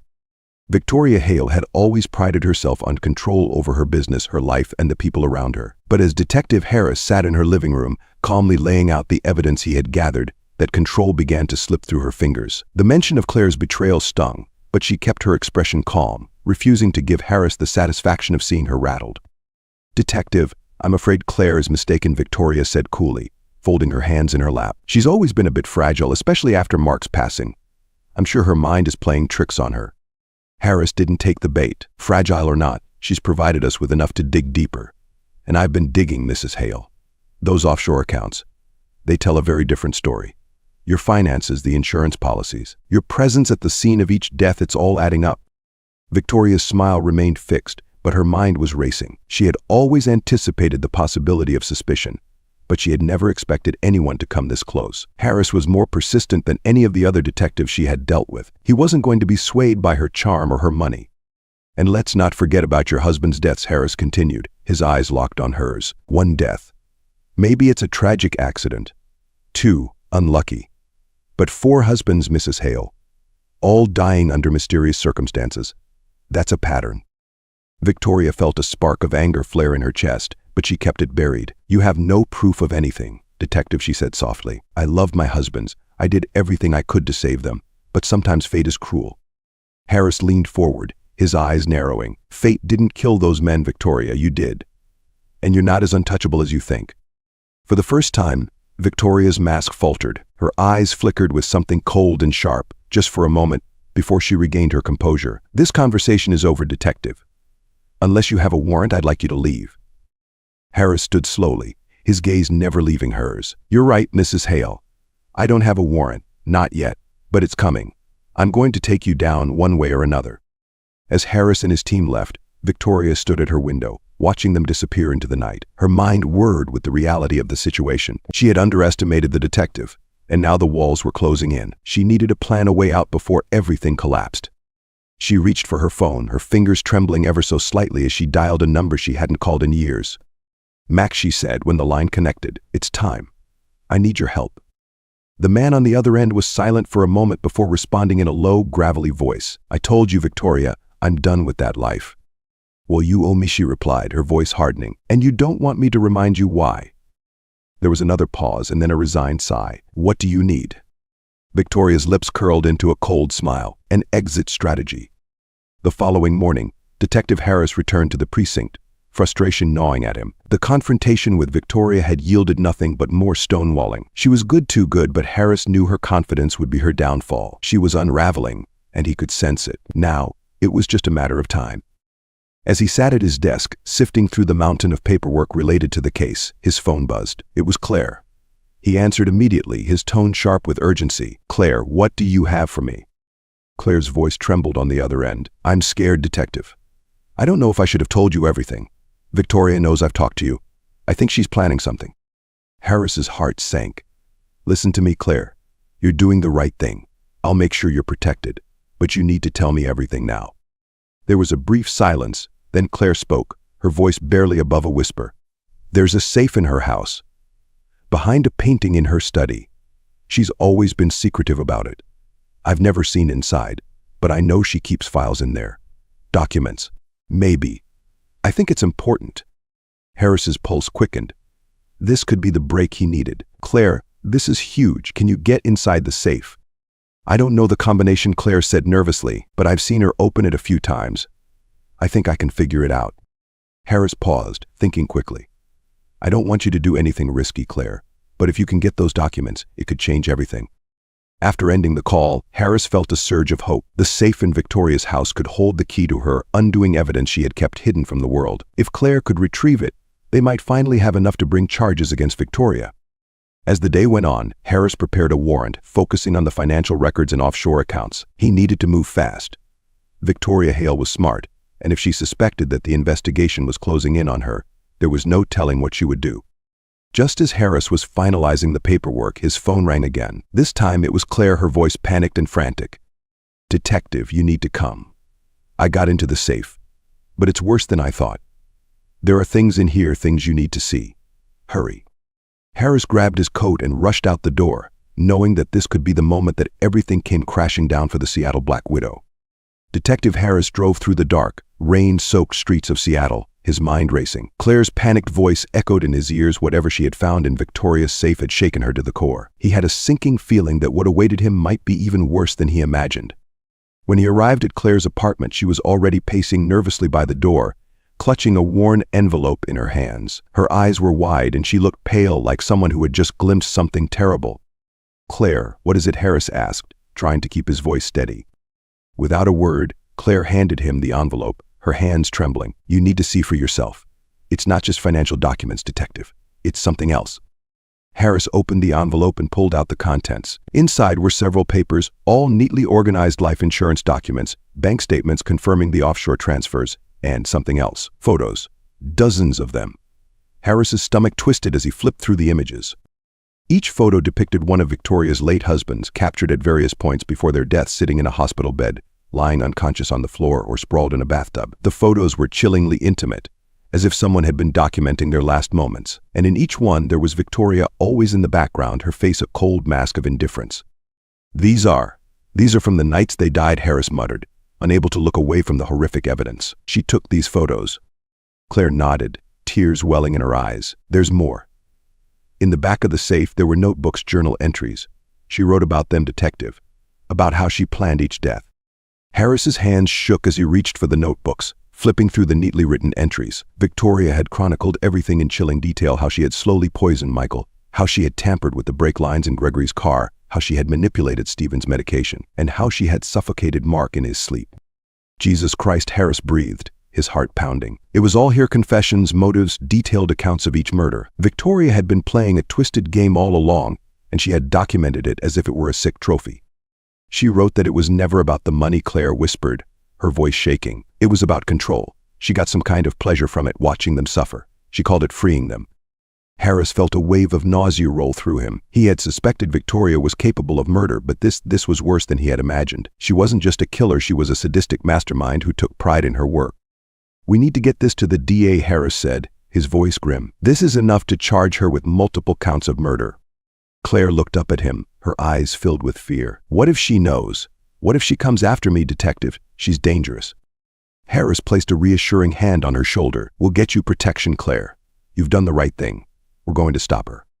As he left Claire's apartment, Harris couldn't shake the feeling that time was running out. Victoria would know something was wrong soon enough, and when she did, there was no telling what she might do. He had to act fast. The moment Harris returned to the precinct, he handed over the evidence to the DA and pushed for an arrest warrant. With the photos, journals, and financial documents in hand, There was no way Victoria could talk her way out of this one. But Harris knew that the hardest part was yet to come, bringing the Seattle Black Widow to justice. Victoria Hale sat in her penthouse, the evening sky casting a pale light across the room. She sipped her wine slowly, her eyes fixed on the skyline. She had always enjoyed the quiet of these moments, when the city felt like it was hers alone. But tonight, something was different. Her intuition, always sharp, told her that things were closing in. She had noticed the irregularities in her accounts, the subtle shifts in her circle, too many eyes on her, too many questions being asked. And then there was Claire. Victoria had sensed the assistant's growing unease, but she had underestimated just how fragile Claire truly was. As Victoria placed her wine glass down, her phone rang. It was Max. "Everything's set," he said, "but you need to move now. I've secured the papers and the passports. You won't have another chance." Victoria's fingers tightened around the phone. She had always known this moment might come, the day when she would need to leave everything behind. It was why she had planned so meticulously. She had always been 3 steps ahead of everyone, always in control. But this time something felt different. As she glanced at the photo on her mantle, one of her with Mark Dawson on their wedding day, she couldn't help but feel a flicker of regret. He had been kind. They had all been kind. But kindness was weakness, and Victoria had learned long ago that weakness had no place in her world. She stood, her mind made up. She would disappear, just as she had always planned, and they would never find her. The game was over. Just as she was about to leave, there was a loud knock on the door. Victoria froze, her pulse quickening. She hadn't expected this so soon. Slowly, she walked toward the door and peered through the peephole. It was Detective Harris. For a moment, Victoria considered her options. She could run, there was a back exit, but Harris was sharp. And if he had come here tonight, it meant he had everything he needed. There was no escape. Not this time. With a deep breath, Victoria opened the door, her face the picture of calm. "Detective," she said, her voice smooth, "what can I do for you?" Harris stepped inside, his eyes cold and unflinching. "Victoria Hale, you're under arrest for the murders of Michael Hale, Gregory Walters, Stephen Collins, and Mark Dawson." Victoria's smile never faltered. "I assume you have evidence, Detective." Harris held up the envelope Claire had given him, and for the first time Victoria's expression shifted, only slightly. But Harris saw it, the flicker of recognition, the knowledge that her game was over. "You underestimated me, Mrs. Hale," Harris said quietly, "and that's where you made your mistake." Victoria sighed, placing her hands in front of her as the handcuffs clicked around her wrists. "I suppose I did." As Harris led her out of the penthouse, the city lights flickered in the distance. For years, Victoria Hale had controlled her world, manipulating life and death with ease. But now, as the cold steel of the handcuffs bit into her wrists, she realized that even the best laid plans eventually crumble. And for the first time, Victoria Hale was no longer in control. In the end, Victoria Hale, the Seattle Black Widow, finally faces the consequences of her carefully orchestrated murders. Despite years of evading suspicion, her arrogance and need for control become her undoing. Detective John Harris's relentless pursuit of the truth, combined with Claire Livingston's crucial evidence, exposes Victoria's web of lies and her chilling pattern of killing each of her husbands for financial gain and twisted pleasure. As Victoria is led away in handcuffs, her cold facade cracks for just a moment, signaling the end of her reign of manipulation and murder. She had always believed herself untouchable, but Harris's determination and methodical approach bring her deadly games to an abrupt halt. For Harris, the case closes with justice served, but the legacy of Victoria Hale's crimes leaves a lasting mark on Seattle. The chilling reality of how she controlled, manipulated, and ultimately destroyed the lives of those closest to her serves as a dark reminder that even the most charming and successful people can hide the darkest secrets.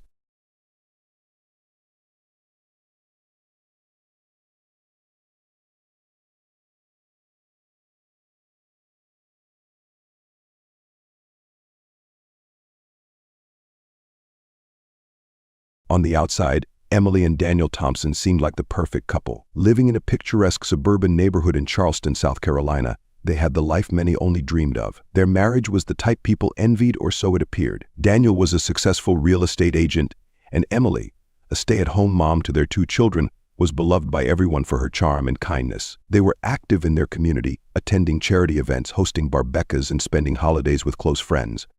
One of those friends was Jessica Miller, Emily's closest confidante. Jessica had been in Emily's life for years. The two met during a college orientation and bonded instantly, their friendship surviving the ups and downs of adult life. Jessica was a striking blonde, vivacious and outgoing, the kind of person who could light up a room with her laughter. Emily had always admired her confidence. What she didn't know was that behind that charismatic facade, Jessica was hiding a dark secret, one that would shatter Emily's life forever. The cracks in Emily and Daniel's relationship began to show as Daniel became distant, spending late nights at the office and avoiding family dinners. Emily was initially dismissive of these changes, chalking them up to work stress. But when Daniel's absences became more frequent, her suspicions grew. She thought maybe there was another woman. What she didn't expect was that it would be someone she knew, let alone trusted. One evening, Emily sat down at the kitchen table after putting the kids to bed. She opened her laptop to browse through emails and stumbled upon something unusual. An email from Daniel's account sent to a James T.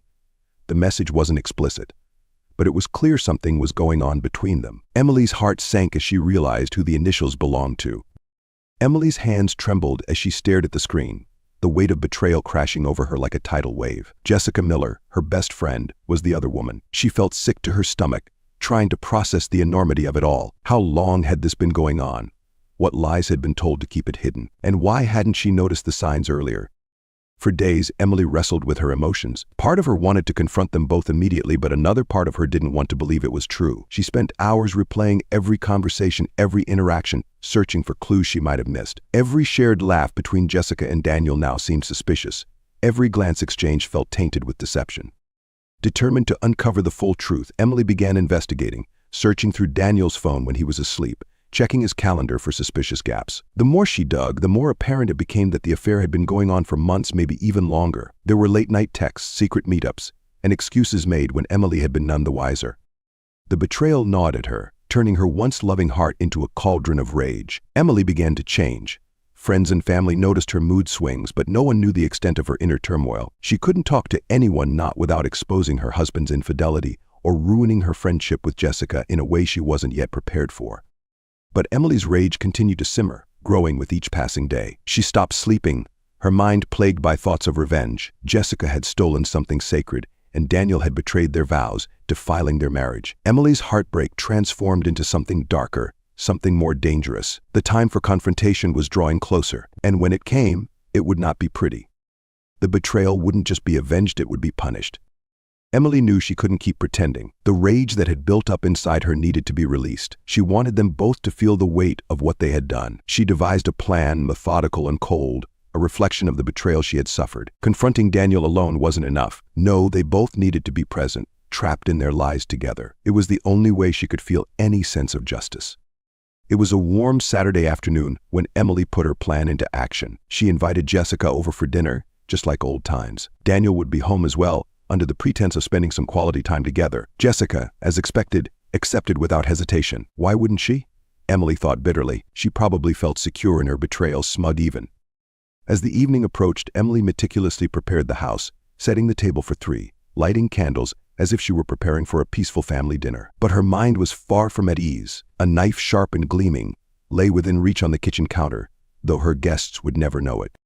When Jessica arrived, her usual bright smile beamed across her face, and Daniel greeted her with a casual familiarity that made Emily's skin crawl. For a brief moment, Emily wondered how long they had managed to deceive her so convincingly. The dinner began with light conversation, and Emily played her part well, hiding the storm brewing beneath her calm exterior. But as the evening wore on, Emily could no longer stomach the charade. She set down her fork, her voice barely above a whisper. How long, she asked, her eyes trained on Daniel. Daniel blinked, confused. What do you mean? How long have you been screwing my best friend? Emily's voice cut through the room like a razor, cold and sharp. Jessica's face paled instantly, her smile faltering as the realization of what was happening dawned on her. Daniel's expression shifted from confusion to fear, his eyes darting between the two women. The silence that followed was suffocating. Emily, I don't know what you're talking about," Jessica stammered, trying to recover her composure. Emily's eyes were wild with fury as she slammed her hand on the table, causing both of them to jump. "Don't you dare lie to me. I've seen the messages. I know everything." Daniel looked at Jessica, then back at Emily, panic evident in his face. Let's just calm down. We can talk about this." "Talk," Emily interrupted, her voice laced with venom. "The time for talking is over." The air in the room grew thick with tension as Daniel and Jessica sat frozen, unsure of what Emily would do next. Emily stood up slowly, her eyes locking onto Daniel's. "You destroyed everything," she said, her voice eerily calm now. "You both did." Daniel stood up, trying to approach her, his hands raised in a placating gesture. "Emily, please. It was a mistake. We can work through this. We can." Work through this. Emily laughed, a cold, bitter sound that echoed through the room. You think I can just forget this? That I'll just move on while you two pretend like nothing happened? Jessica, finally finding her voice, chimed in. Emily, I never meant to hurt you. It just happened. We didn't mean for it to go this far. Emily's eyes snapped toward Jessica, and for the first time Jessica saw something in her friend that terrified her. It was a darkness she had never seen before. It just happened, Emily repeated, her voice low and dangerous. You didn't mean for it to go this far. Emily's hand twitched, her thoughts spiraling into a dangerous place. The knife was just within reach, and her fingers itched to grab it, to end this nightmare once and for all, but she hesitated. Something in her wanted them to suffer, to feel the pain she had endured. The minutes stretched, thick with tension, as Emily stood there, breathing heavily, her heart pounding in her chest. She could see the fear in their eyes now, the same fear she had felt when she first discovered their betrayal. But it wasn't enough. It would never be enough.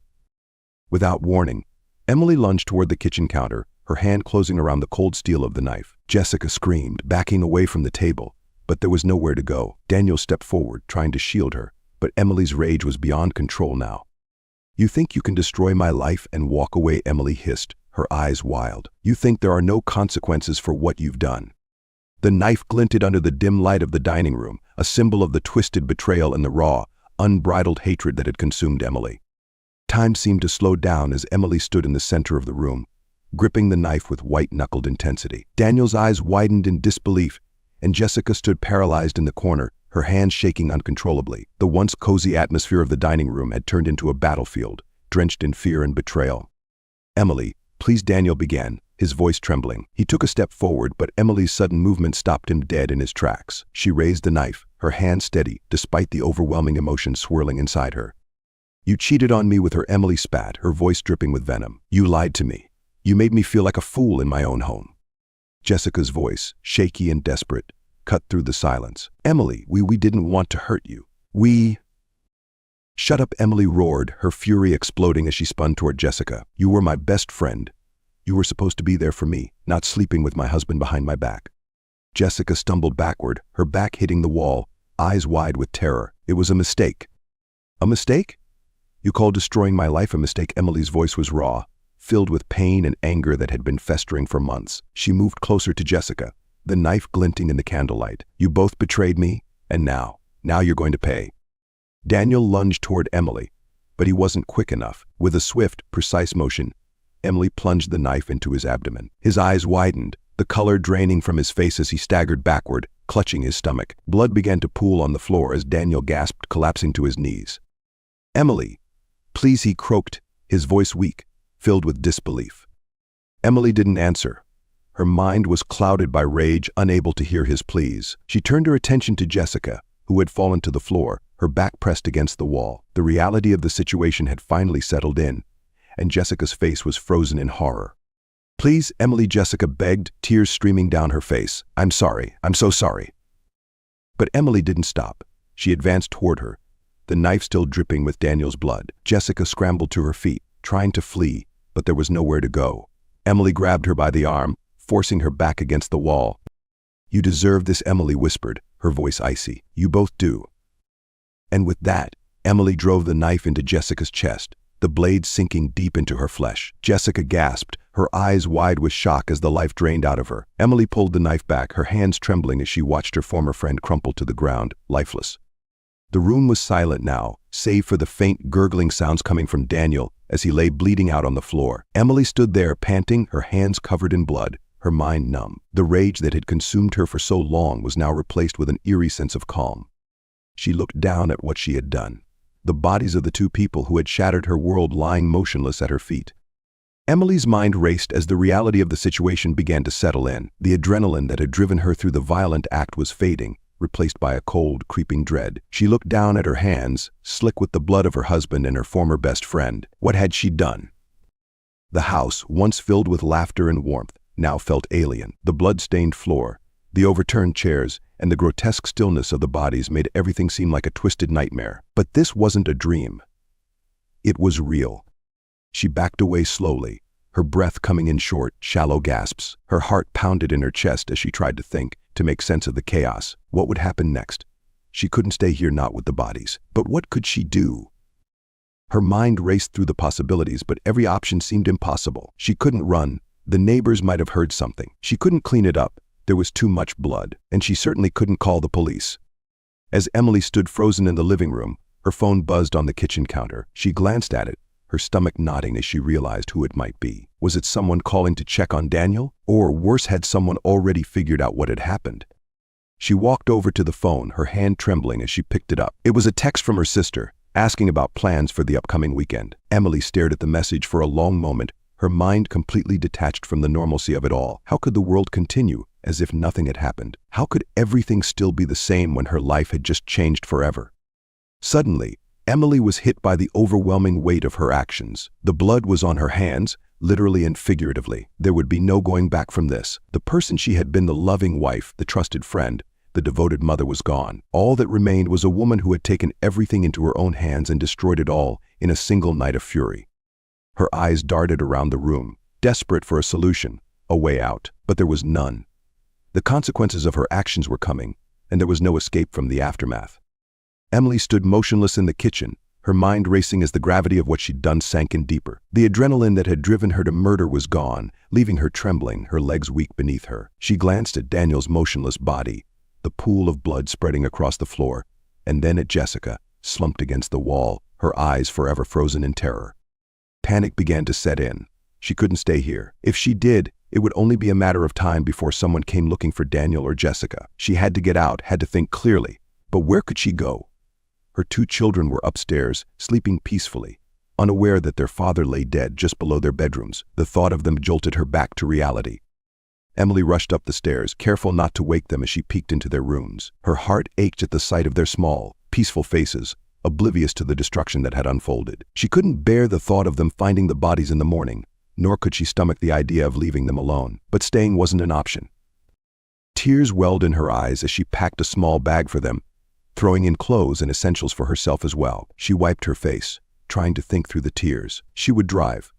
She didn't know where, but she needed to leave before anyone came looking for Jessica or Daniel. There would be questions, investigations, and she couldn't let the kids be dragged into this.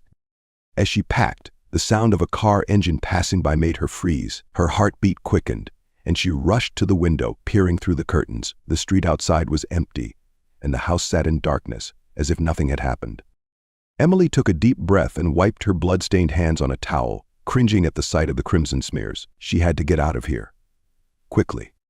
She grabbed her phone, hesitating only briefly before dialing the one person she thought might be able to help her brother, Sean. He lived a few hours away, and though they hadn't been particularly close over the past few years, she had no one else. Sean had always been practical, a problem solver. She needed someone who wouldn't ask too many questions, someone who could help her figure out what to do next.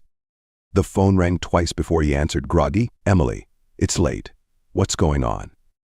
Her voice trembled as she spoke, barely able to contain her panic. "Sean, I need your help. I've done something bad." There was a long pause on the other end. "What happened?" What happened?" Emily swallowed, her throat dry.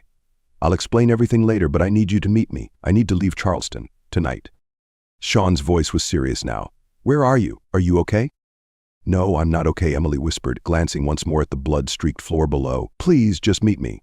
I'll text you the address." Sean agreed, though she could hear the confusion in his voice. She knew he'd have questions. What she didn't know was how she'd answer them, but for now she had to keep moving.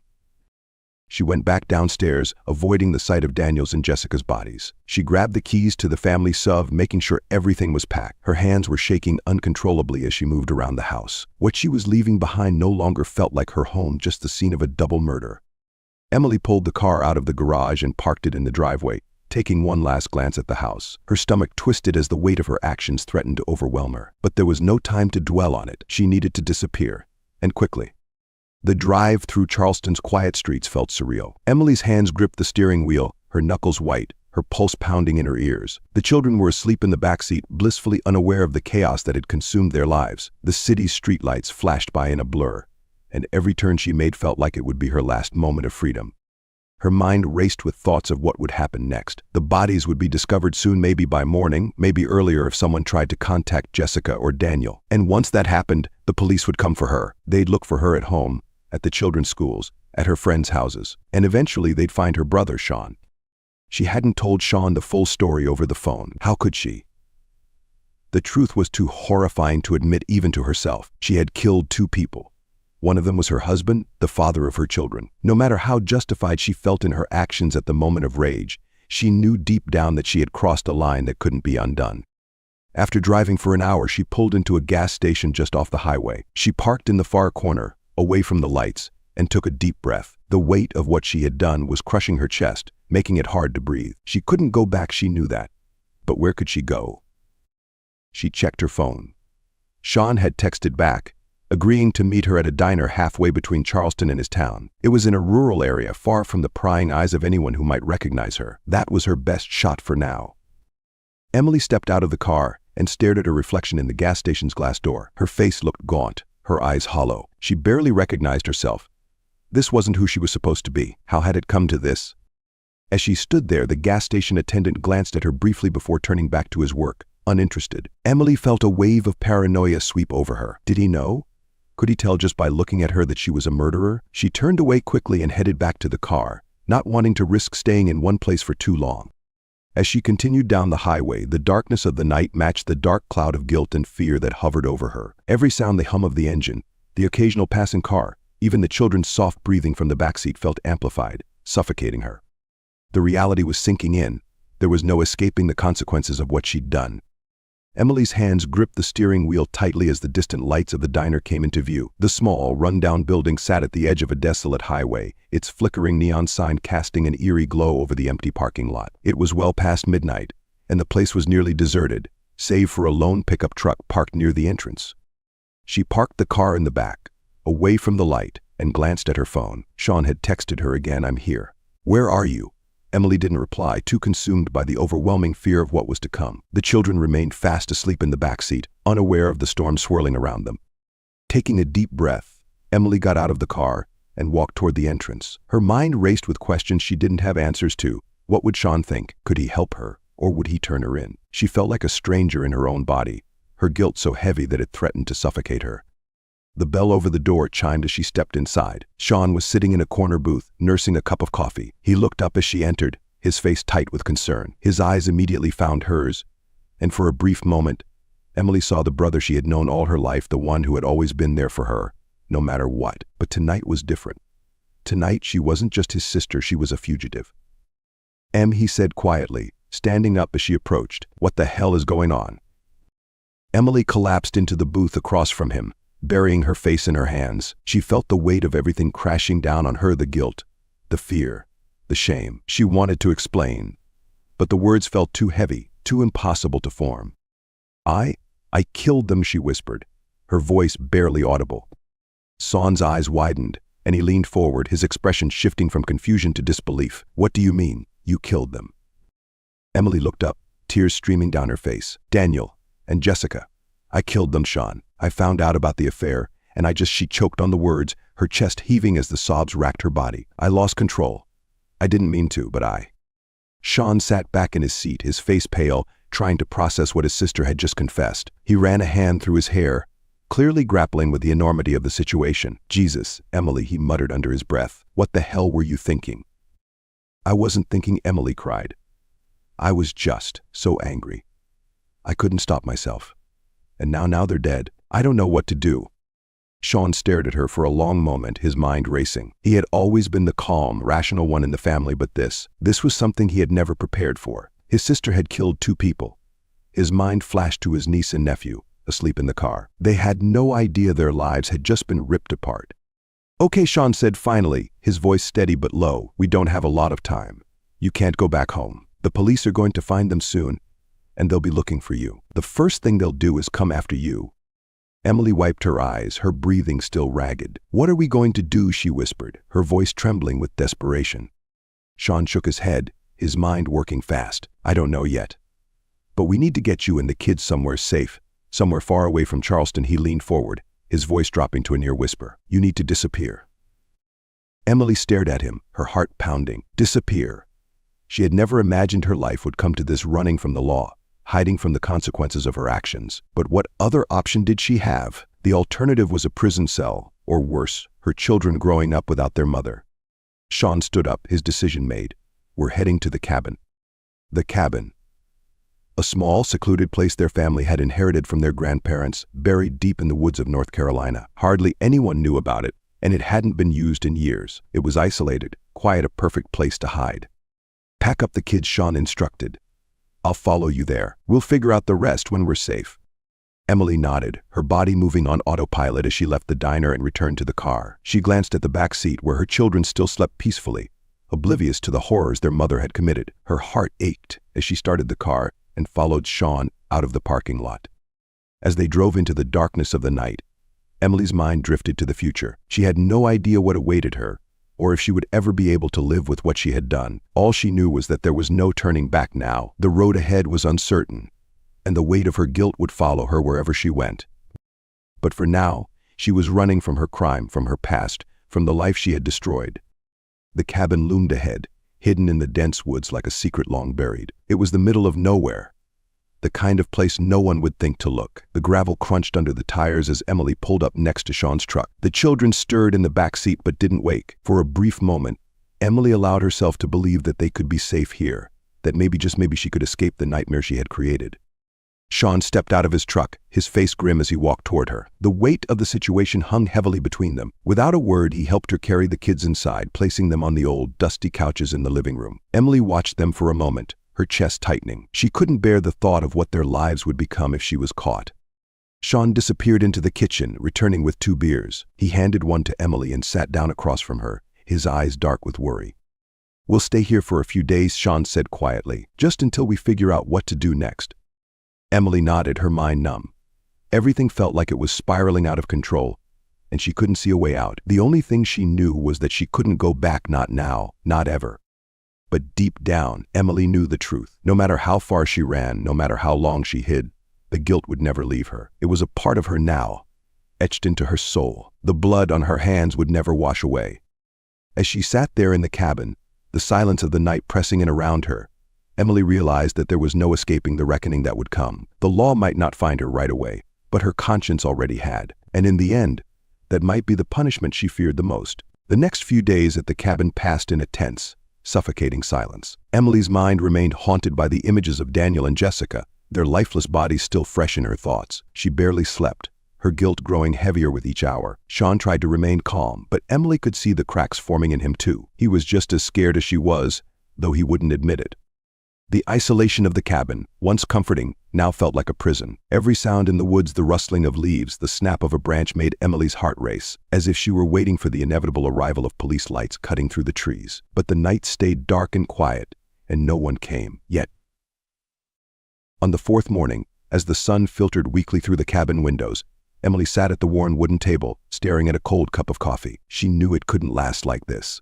Hiding in the cabin with her children, pretending that she could run forever, wasn't a life, and it wasn't fair to them. Sean entered the room, looking weary. "Emily, we need to talk."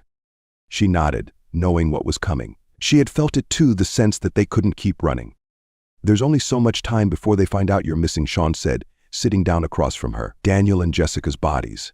They've probably already been discovered. It's only a matter of time before the police are on your trail." Emily lowered her eyes. "I know."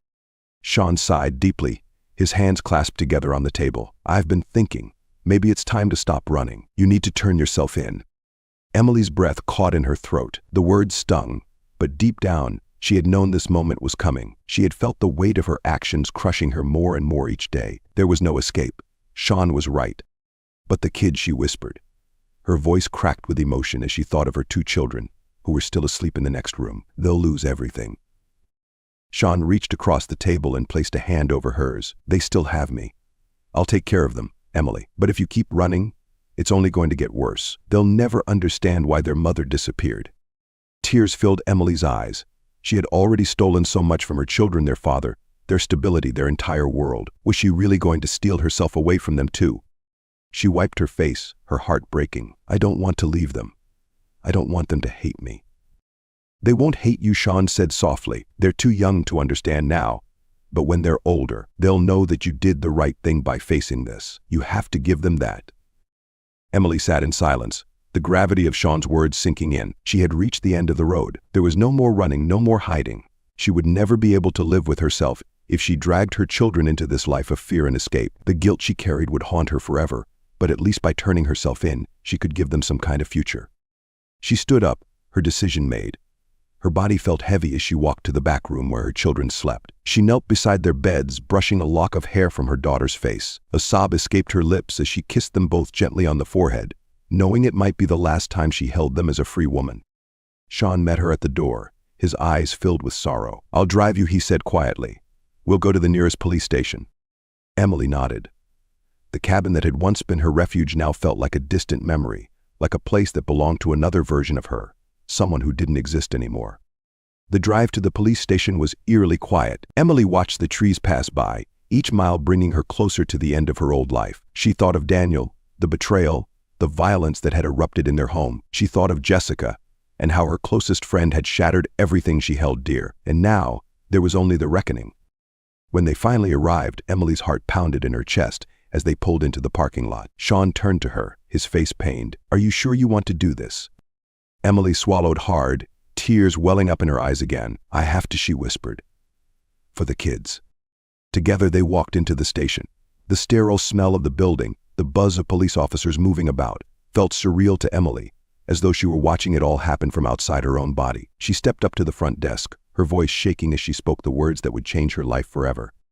"I'd like to turn myself in," she said, barely able to get the words out. I killed my husband and my best friend."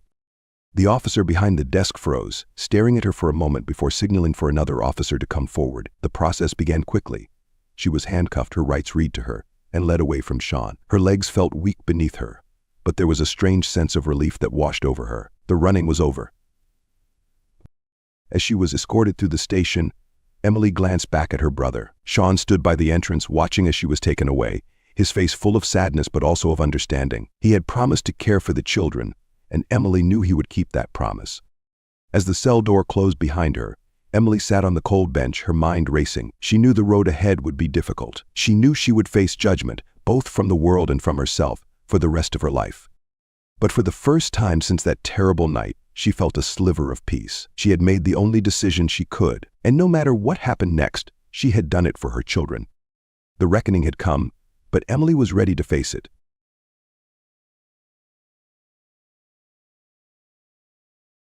Jamal Williams, a 27-year-old software programmer from Brooklyn, had spent months preparing for his wedding to Rachel Carter. Rachel, a successful social media personality with a wide following, had captivated Jamal with her charisma and ambition. Her followers adored her for her honesty and openness about her life, though she had always kept her personal details, her past, her family, her struggles at a guarded distance. This element of mystery intrigued her fans and had only deepened Jamal's interest in her when they first met through mutual friends. For Jamal, this wedding was a moment of pure celebration and new beginnings. Behind the joyful preparations, however, there was an undercurrent of tension that could not be ignored.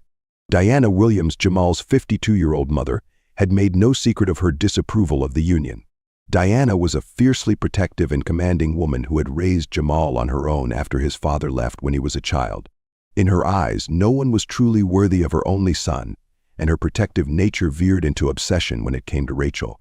Despite Rachel's best efforts to win her over, Diana's stance remained unyielding. Diana viewed Rachel as an outsider, a possible manipulator, and, most alarmingly to her, a potential threat to her influence over Jamal. As the wedding date drew near, Diana's opposition only intensified. She began delving into Rachel's past, using every resource at her disposal to unearth anything that might solidify her claims. As a woman who had grown up in a small, traditional community, Diana harbored strong views on how women should present themselves. She could not comprehend Rachel's online persona and perceived her openness as shameless self-promotion. Late into the night, Diana would pore over Rachel's old posts, scrutinizing each word, each photograph, each trace of her life before Jamal. And then she found something, a small, shadowed piece of Rachel's past that confirmed her worst suspicions. The details Diana discovered, though ultimately mundane, were enough to fuel her hatred and deepen her conviction that Rachel was dangerous. From that moment on, her determination to stop the wedding became her singular obsession, a dark mission she believed was solely for her son's benefit. Friends and family noticed her growing fixation but assumed it was simply maternal worry. No one foresaw the lengths Diana would ultimately go to, and no one suspected how that day at the altar would take a tragic turn. The air was filled with anticipation on the morning of Jamal and Rachel's wedding. The venue, a picturesque chapel in upstate New York surrounded by towering oaks and blooming wildflowers, was designed to capture Rachel's dream of an intimate, enchanting ceremony. Every detail, from the flowers lining the aisle to the flickering candlelight, was carefully chosen by the bride to create a magical atmosphere. Guests began arriving, friends and family eager to celebrate the love between Jamal and Rachel. The guests' whispers, laughter, and excitement filled the chapel as they settled into their seats. Jamal stood at the altar, dressed in a crisp black suit, his face a blend of nerves and excitement. He awaited Rachel's entrance, taking slow, deep breaths to steady himself. His closest friends flanked him, offering encouraging nods.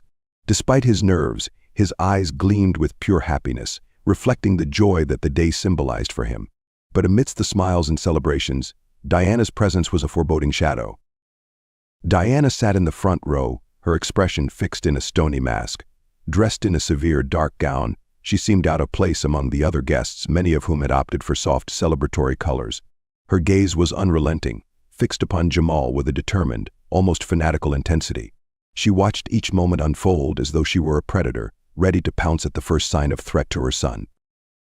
Rachel finally made her entrance, radiant in her white dress, her smile bright and wide as she locked eyes with Jamal. For a moment, all the tension, all of Diana's cold stare, and all the worries that had plagued Jamal and Rachel over the past months seemed to melt away. Their eyes met, and Jamal felt a deep sense of peace settle over him. The chapel quieted as Rachel walked down the aisle, the only sound being the soft rustle of her gown and the occasional murmur of admiration from the guests. As the officiant began the ceremony, Diana's hands clenched around the small clutch bag she held. Inside, her fingers brushed against the cold metal handle of a cake knife she had brought from the reception area, tool that had no place here but had been brought with purpose. In her mind, she had convinced herself that this was her duty, her last resort to protect Jamal from what she believed to be a grave mistake. The vows began, and Jamal spoke with sincerity and warmth, describing how Rachel had changed his life, how she had taught him to be brave, to open up, to live fully. His voice shook slightly as he expressed his love, looking at Rachel with a devotion that stirred the guests' emotions. As he finished, the congregation let out a collective sigh, touched by his words. Rachel, tearing up, prepared to share her own vows, glancing lovingly at her soon-to-be husband. But just as she began, a loud voice pierced the air, Diana's voice, rising in fury, cutting through the moment like a knife. The room fell silent as Diana Williams' voice rang out, laced with anger and disdain. Guests shifted uncomfortably, exchanging shocked glances, unsure how to respond. The officiant froze, caught off guard by the sudden interruption. All eyes were on Diana, who had risen from her seat, her face twisted with fury. Without hesitation, she began to hurl accusations at Rachel, her words sharp and vicious. She painted Rachel as an impostor, a deceiver who, in her view, was manipulating Jamal for personal gain. To many in attendance, Diana's accusations seemed bizarre, but the ferocity behind her words was unsettling. Jamal's face turned pale as he stood, immobilized, unable to believe what was unfolding. Rachel, visibly shaken but resolute, stood her ground. Her hands gripped her bouquet tightly, knuckles white, her gaze unwavering. She was familiar with Diana's disapproval but hadn't anticipated this level of public humiliation on her wedding day. A murmur rippled through the guests, torn between sympathy for Rachel and discomfort at the spectacle Diana was creating. Jamal finally found his voice, urging his mother to stop, his tone laced with desperation. He attempted to calm Diana down, to de-escalate the situation and salvage what remained of their ceremony. But Diana's resolve was impenetrable. She was consumed by her belief that she was acting in Jamal's best interest, that this was her final stand to protect him. Then, in one swift, horrifying motion, Diana reached into her clutch. Before anyone fully grasped what was happening, she lunged forward, clutching the cake knife. Her target was clear. With unyielding determination, she plunged the blade into Rachel, cutting short the wedding, the vows, and a life in a single, brutal act. Rachel gasped, her bouquet slipping from her hand, the vibrant flowers scattering across the chapel floor. The crowd erupted in screams and chaos as guests tried to process the horrific scene before them. Jamal's scream was drowned out by the rising panic, his voice cracking with a mixture of shock and heartbreak as he reached for Rachel, his hands trembling. In a matter of seconds, the joyful atmosphere of the ceremony had transformed into a nightmare. Jamal held Rachel close, his hands stained with blood as he tried futilely to stop the bleeding. She looked at him, her eyes filled with a mixture of love and agony, unable to speak but communicating everything she felt in those last moments. Diana stood back, watching her son cradle Rachel's lifeless body, her expression unreadable. In her mind, she had accomplished what she set out to do. She had protected her son from what she saw as a dangerous mistake. As guests shouted for help, the horror of what she'd done began to settle over the room. Diana's demeanor changed, her composure slipping as she took in the full weight of the scene she had created. The police arrived within minutes, alerted by panicked guests who had fled the chapel to call for emergency assistance. Officers entered the building, their faces grim as they took in the scene, the shattered groom, the bloodied bride, and the distraught guests who remained in stunned silence. Diana Williams, the mother of the groom and the perpetrator, stood by in shock, her eyes vacant, as if she too was coming to terms with the irreversible consequences of her actions. The arrest was swift and unceremonious. Diana offered no resistance as officers cuffed her, her gaze fixed on Jamal as he held Rachel's lifeless body. Paramedics arrived, but there was nothing to be done. Rachel was gone, her life extinguished in the very place where she had come to celebrate her love and future. Diana was led out of the chapel, her silence echoing through the space.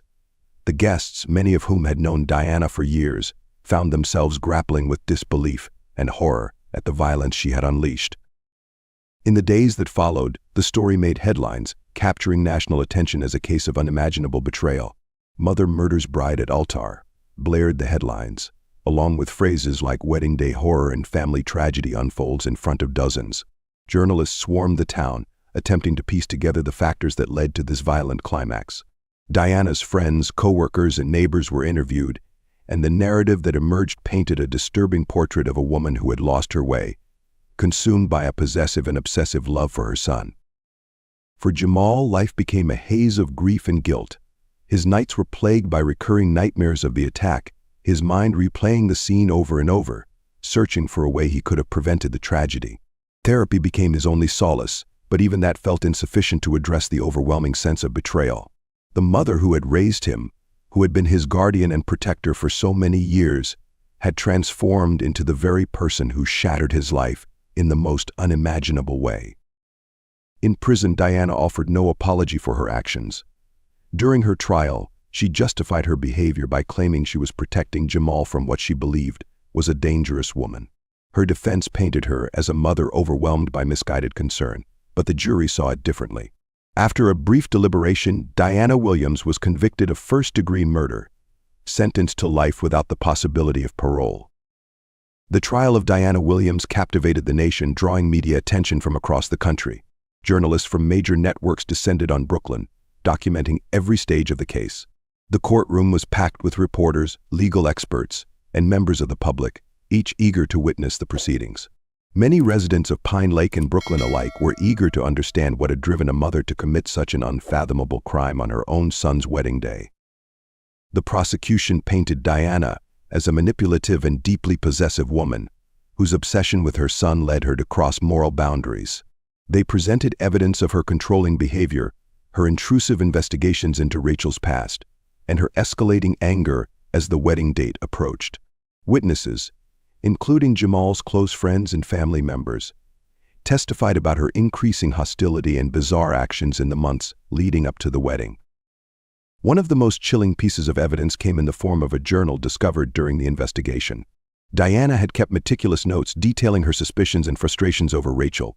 In the journal, she referred to Rachel as a threat and spoke of eliminating her as the only solution. To the prosecution, the journal was a damning piece of evidence demonstrating premeditation in Diana's state of mind. They argued that Diana's actions were driven not by genuine concern for her son, but by a twisted need to control his life, even if it meant destroying him in the process. Meanwhile, the defense attempted to frame Diana's actions as those of a mother overwhelmed by fear for her son. They brought in psychologists to testify about Diana's mental state, describing her as a woman suffering from delusions and paranoid tendencies. They claimed that she genuinely believed Rachel posed a threat to her son, painting Diana as a tragic figure who acted out of misguided love. Jamal attended every day of the trial, sitting silently in the back of the courtroom, visibly distraught. He refused to make eye contact with his mother, whose cold expression remained unbroken. To the world, he became a symbol of unimaginable grief, a man betrayed by the very person he had once trusted most in the world. Friends and strangers alike reached out to him, but he struggled to find solace, unable to make sense of the tragedy. As the trial progressed, public opinion began to shift. Many who had initially sympathized with Diana saw the brutality of her actions for what it was. The town, too, struggled with the reality of the crime. In Pine Lake, where Diana had been a respected figure, neighbors expressed shock and horror. The place that had once seemed safe and insular now held the dark shadow of tragedy, and the residents grappled with the realization that someone they thought they knew had harbored such malice. After weeks of testimony and deliberation, the jury finally reached a verdict. In a tense, packed courtroom, Diana Williams was found guilty of first-degree murder. The judge handed down a life sentence without the possibility of parole, condemning her to live the rest of her days within prison walls. As the sentence was read aloud, Diana's composure cracked for the first time. A single tear traced down her cheek, though whether it was from regret or a final realization of her lost freedom, no one could say. Jamal felt an intense wave of relief, yet it was tinged with sorrow.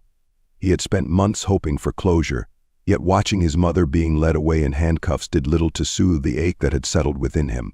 The trial had forced him to relive the trauma again and again, and each moment seemed to deepen the wound. He couldn't reconcile the mother who had raised him with the woman who had destroyed his life in a fit of delusional rage.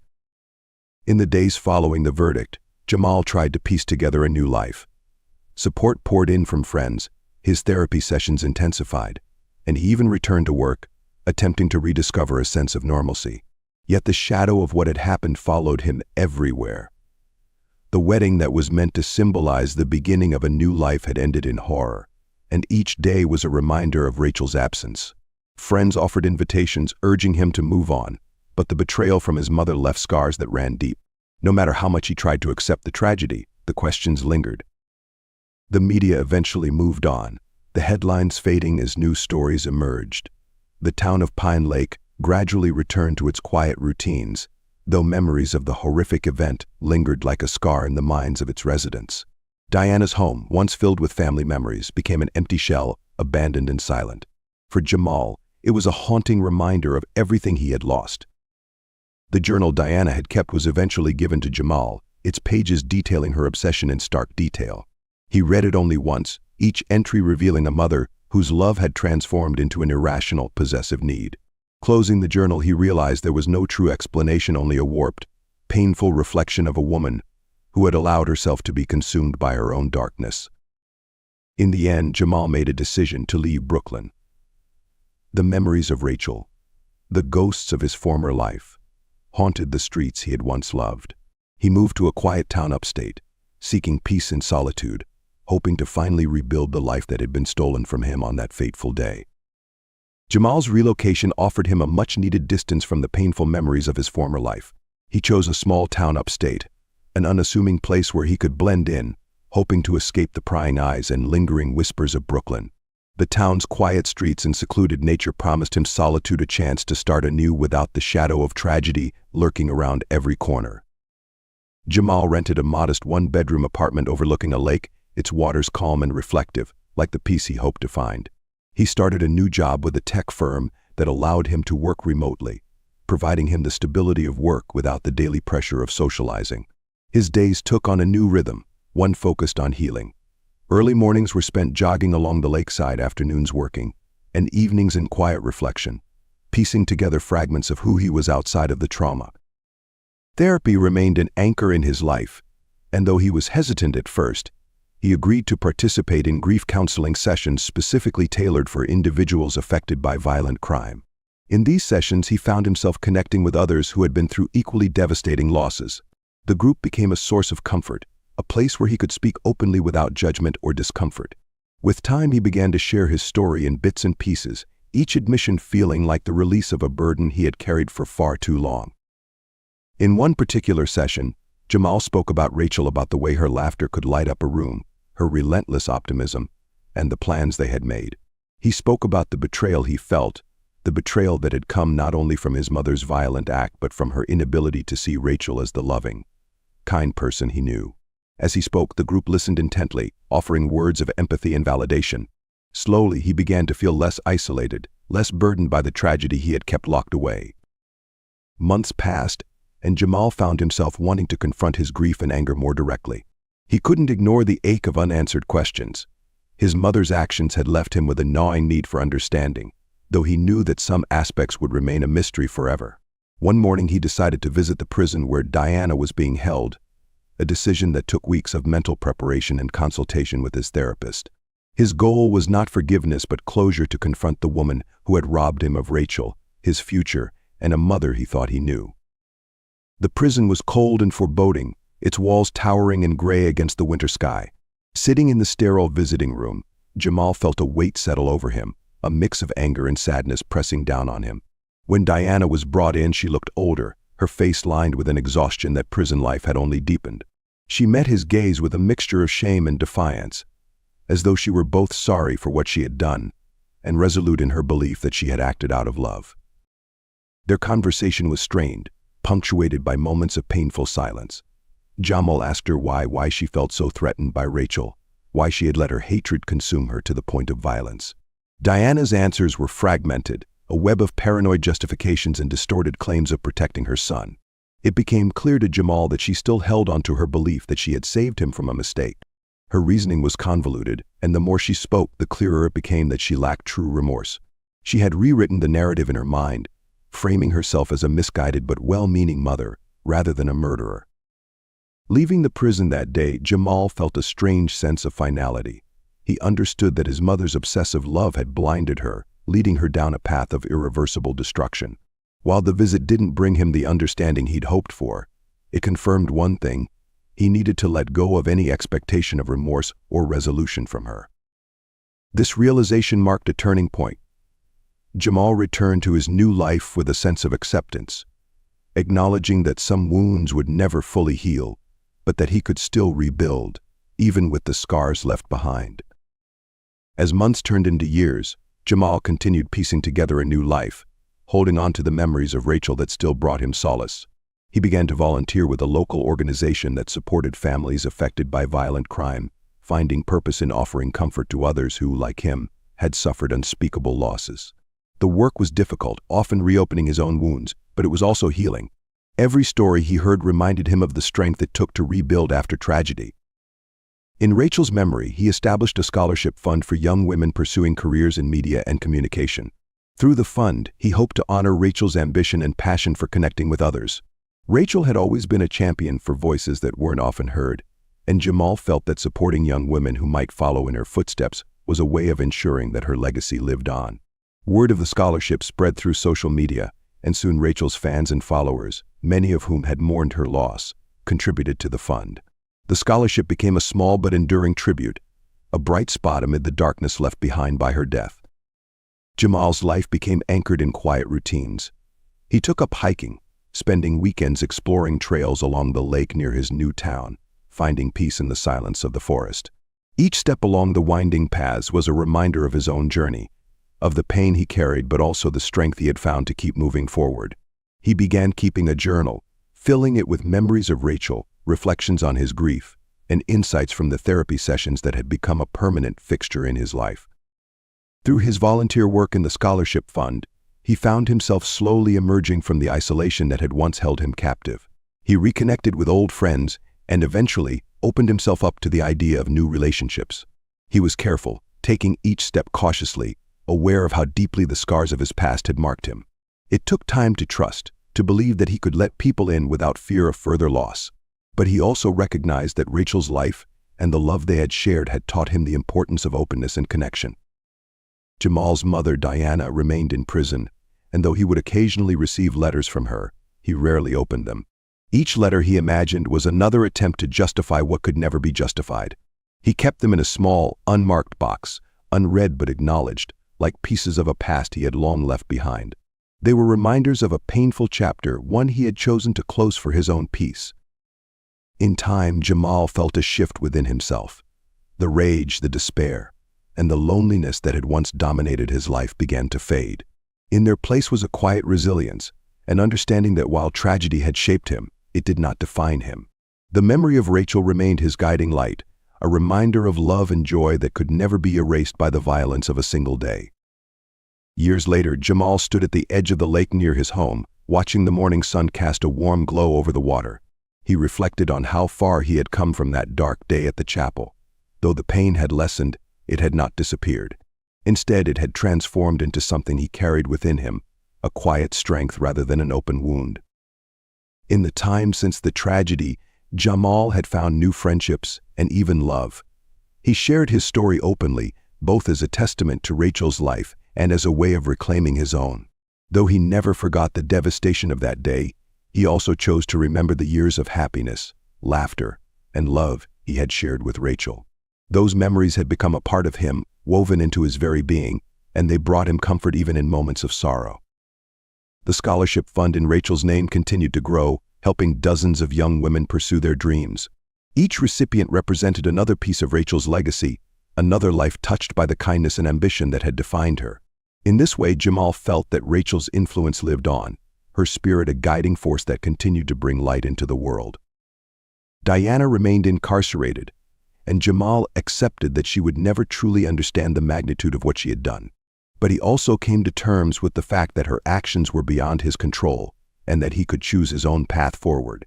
Rather than letting the shadow of her crime dictate his life, he focused on building a future that honored Rachel's memory and allowed him to find peace. As he stood by the lake, Jamal took a deep breath, feeling a profound sense of release. His journey had been long and painful, marked by betrayal and loss, but also by resilience and growth. He had chosen to rise above the tragedy, to find purpose in the aftermath, and to carry forward the love that had once filled his life. In the end, Jamal understood that while he would always carry the scars of that day, he had also discovered an inner strength, a resilience that allowed him to transform pain into purpose and to create a life that honored Rachel's memory.